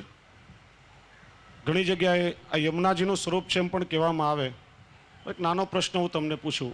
વસ્તુ ભાવ છે, બીજું કંઈ નહીં. ખોટો ભાવ, વાસ્તવિક ભાવાવેશની એક વસ્તુ એ જુદી વાત છે. એ ભાવની એક વસ્તુ. વલ્લભકુલના બેટીજી તરીકે કે વહુજી તરીકે પૂજ્ય છે, દંડવત આદિ આપણે એમને આદર આપીએ, માન સન્માન પૂરું આપીએ, પણ યમુનાજીનું સ્વરૂપ, એક વાત તમને પૂછું, યમુનાજી તો ઠાકોરજીના ચતુર્થ પ્રિયા હતા, ને વલ્લભને આપણે જો સાક્ષાત ભગવત સ્વરૂપ માનતા હોઈએ તો પછી એ તો પ્રિયાજી છે, એમના બેન કેવી રીતે હોઈ શકે? ને બીજી વાત, જો યમુનાજી હોય તો અમે એમના ભાઈ શું યમરાજા થઈ ગયા?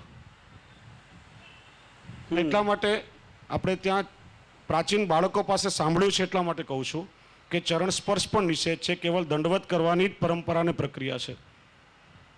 અને બેટીજી વલ્લભ કુલના બેટીજી છે, વલ્લભ વંશજ આચાર્ય નથી. એટલા માટે સેવાકીય કોઈ પણ અધિકાર એમને પ્રાપ્ત થતા નથી. અને લગ્ન થયા પછી તો સાસરે ચાલ્યા જાય, એમનું તો ગોત્ર પણ બદલાઈ જાય, એ તો ભટજીના પત્ની તરીકે થઈ જાય, તો પછી એમનું અધરામૃત પણ વૈષ્ણવથી લઈ શકાય નહીં. આ સ્વમાર્ગીય સિદ્ધાંત છે ને મૂળ વાત છે, ને બિલકુલ યથાર્થ છે. પણ માન સન્માનની દ્રષ્ટિએ આદરણીય ચોક્કસ કહી શકાય. એક ગુરુના પુત્રી કે ગુરુના પત્ની તરીકે યથાયોગ્ય એમને આદર સત્કાર કે માન સન્માન આપણે આપવું જોઈએ, પણ ગુરુ પરંપરાનો કોઈ પણ અધિકાર એમને કોઈ પણ પ્રકારે પ્રાપ્ત નથી. આ સંપ્રદાયનો મૂળ સિદ્ધાંત છે.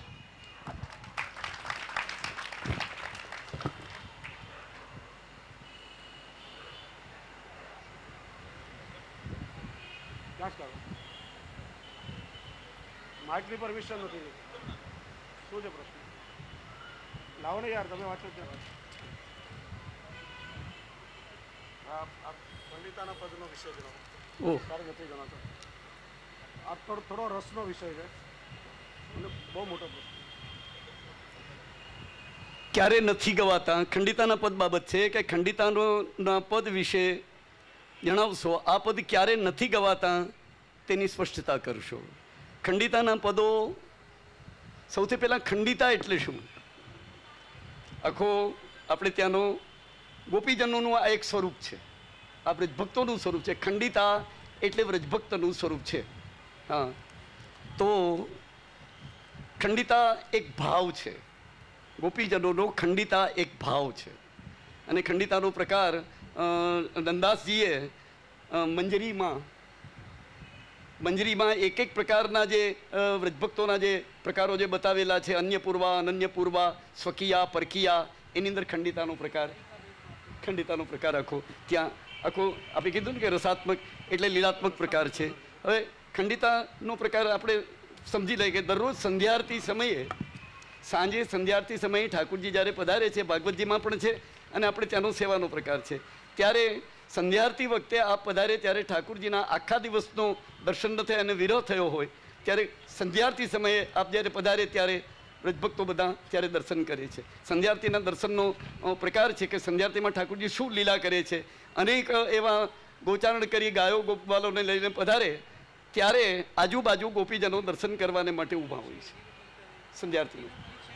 હા, એ જ દિન પરીક્ષા એ જે બતાવ્યું છે તે આપણે ત્યાં ભગવદીઓએ ખંડી આ દર્શન કરાવે તે પ્રકાર લીધેલો છે કે જ્યારે આ પધારે છે ત્યારે આજુબાજુ ગોપીજનો દર્શન કરવાના, આખા દેશનો વિરોધાપ દૂર કરવાનો. દિવસ સૌ શ્યામા મળી રસ રૂપ તણો યશ ગાયેજી. આખો દિવસ ઠાકોરજીના દર્શન ન થાય ત્યારે એના ગુણાનુવાદ ગાય, અને સાયંકાલે જ્યારે ઠાકોરજી જ્યારે પધારે ત્યારે આપના દર્શન કરે, અને દર્શન કરે ત્યારે આજુબાજુ ઊભા હોય છે. નીચે જેટલા ઉભે એટલા નીચે ઉભે. આપણે ત્યાંનો દર્શનનો પ્રકાર, આપણો અને ગોપીજનનો દર્શનનો પ્રકાર સરખો છે, પરંતુ આપણી પાસે ઘુસાબાજી નહોતા કરતા. હા, આગળનાને હટાવો ને આ કરો, એટલો જ ફરક હતો. નીચે જેટલા ઉભા એટલે નીચે, બાકીના પછી ઉપર વગેરે. અટા અટારી ઝરોખન ચોખન મોખન ઠોર ઠોર તે પરત કાં કરી, હાંકે હટક હટક ગાય ઠઠક ઠઠક રહી, ગોકુલ કી ગલી સા કરી. સંધ્યાર્થીનો આખો ઠાકોરજીનું લીલાત્મક સ્વરૂપ. અને તો તે વખતે ત્યાં કે ઠોર ઠોર તે પરત કાં કરી, ત્યાં જે નંદાસજી જે બતાવેલું છે, તો એ કાંકરી એટલે શું? તો ત્યાં કે કુંદકલી ચંપકલી. હા, ઉપર જે સૌ અગાસી, અટારી એટલે અગાસીમાં ઊભીને જે દર્શન કરતા હોય, બાજુમાં બે ઊભા છે, અને એ ઉપરથી ઠાકોરજીનું મુખાર નીચે, ઉપરથી મુખાર. એટલા માટે શું કરે? ઉપરથી આ કુંદકલી ચંપકલી કોમલ એવી આ કાંકરી એ ઉપર મસ્તક ઉપર કરે. ઠાકોરજી હસ્તમાં લે, કોની છે માટે જોવા માટે આમ ઉપર કરે, એટલે મુખાર વિના દર્શન થાય. ઉપર અટારીમાં એને દર્શન ન થાય, મુખ નીચું હોય ને, ઉપર ઊભા છે એટલે એને દર્શન આપે. તે વખતે એ વ્રજભક્તો, એ નિકુંજ નાયિકાઓ એમાંના વિનંતી કરે કે આજે રાત્રિના મારી નિકુંજમાં આપને પધરાવવા છે, તો તેને માટે હું તૈયારી કરું આપને પધરાવવાની. ત્યારે ઠાકોરજી નંદદાસજી કીર્તન કે નંદદાસ પ્રભુ દ્વારે દ્વારે ઠાડે હોત, વચન માંગત કાઉસો હા કહી, કાઉ સે ના કરી, હા કે હટક હટક ગાય ઠટક ઠટક રહી, ગોકુલ કી ગલી સા કરી. ત્યાં બતાવે છે કે ગોપીજનો બે બાજુમાં સખીજનો ઊભા છે. એકે એ કુંદકલી વગેરે નાખી હાથમાં લીધી, તો તેની અંદર વિનંતી છે, વિનંતી પત્ર છે. આમ ખોલે ઠાકોરજી, તો તેની અંદર વિનંતી છે શું?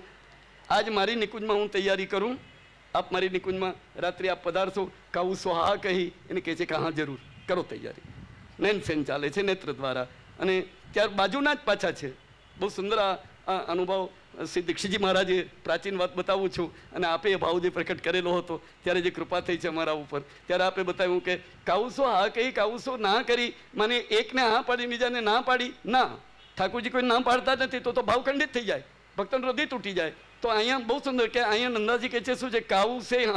કાઉસે ના કરી એટલે આ ગોપીજનને કહ્યું, એણે વિનંતી કરી કે આપ મારી નિકુંજમાં પધારો.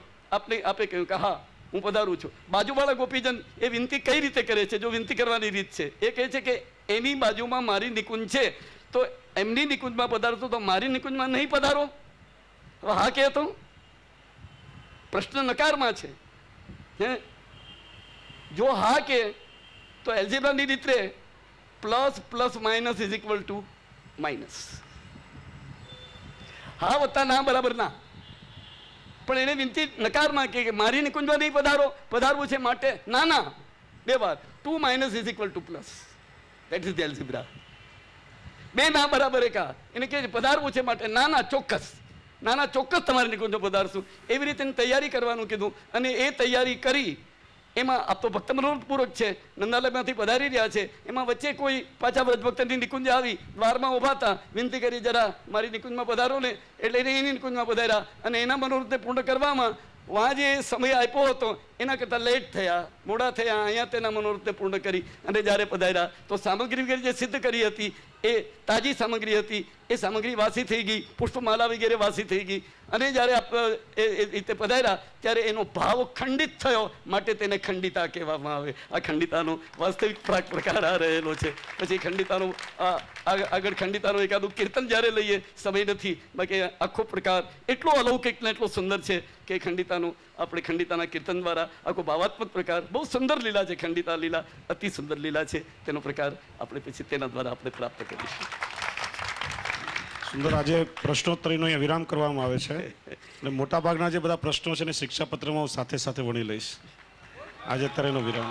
અને શ્રી જયવલ્લભ શાસ્ત્રીજી એ પુષ્ટિ માર્ગમાં એક ખૂબ વિદ્વાન, મર્મજ્ઞ, અને ઠાકોરજીએ જેમને કૃપા કરીને ભાવનું દાન કર્યું છે.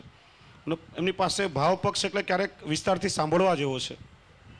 જેમણે ચર્ચા કરી શ્રી હરિરાયજીનું પદ છે, જેમાં 56 ઉત્સવનું નિરૂપણ છે, રહ્યો મોય શ્રી વલ્લભગ્રહ ભાવે. ક્યારેક મારી પણ એવી ઈચ્છા છે કે વિસ્તારથી ખાલી આ એક કીર્તન ઉપર શાસ્ત્રીજી મહારાજનો 7 દિવસનો આપણે કાર્યક્રમ રાખશું, તો જેમાં એક એક ઉત્સવ પુષ્ટિ માર્ગમાં કેવી રીતે થાય, શ્રી વલ્લભ દર ઉત્સવમાં ઠાકોરજીને કેવી રીતે લાડ લડાવે છે, દરેક ઉત્સવનો ભાવ શું છે, એ વિસ્તારથી આપણે સમજીએ તો બહુ આનંદ આવશે. અને એમના દ્વારા ખૂબ ખૂબ સુંદર છણાવટ આજે થઈ અને ખૂબ આનંદ આપણને પ્રાપ્ત થયો. આવતીકાલે આપણે સત્રમાં મળશું, પણ આ સુંદર પુષ્ટિ શિક્ષામૃત મહોત્સવે શાસ્ત્રીજી મહારાજનું સ્મૃતિચિહ્ન આપી અને હું સન્માન કરીશ અને મનોરથી પરિવાર એમને શાસ્ત્રીજી મહારાજને ધોતી પણ અર્પણ કરશે.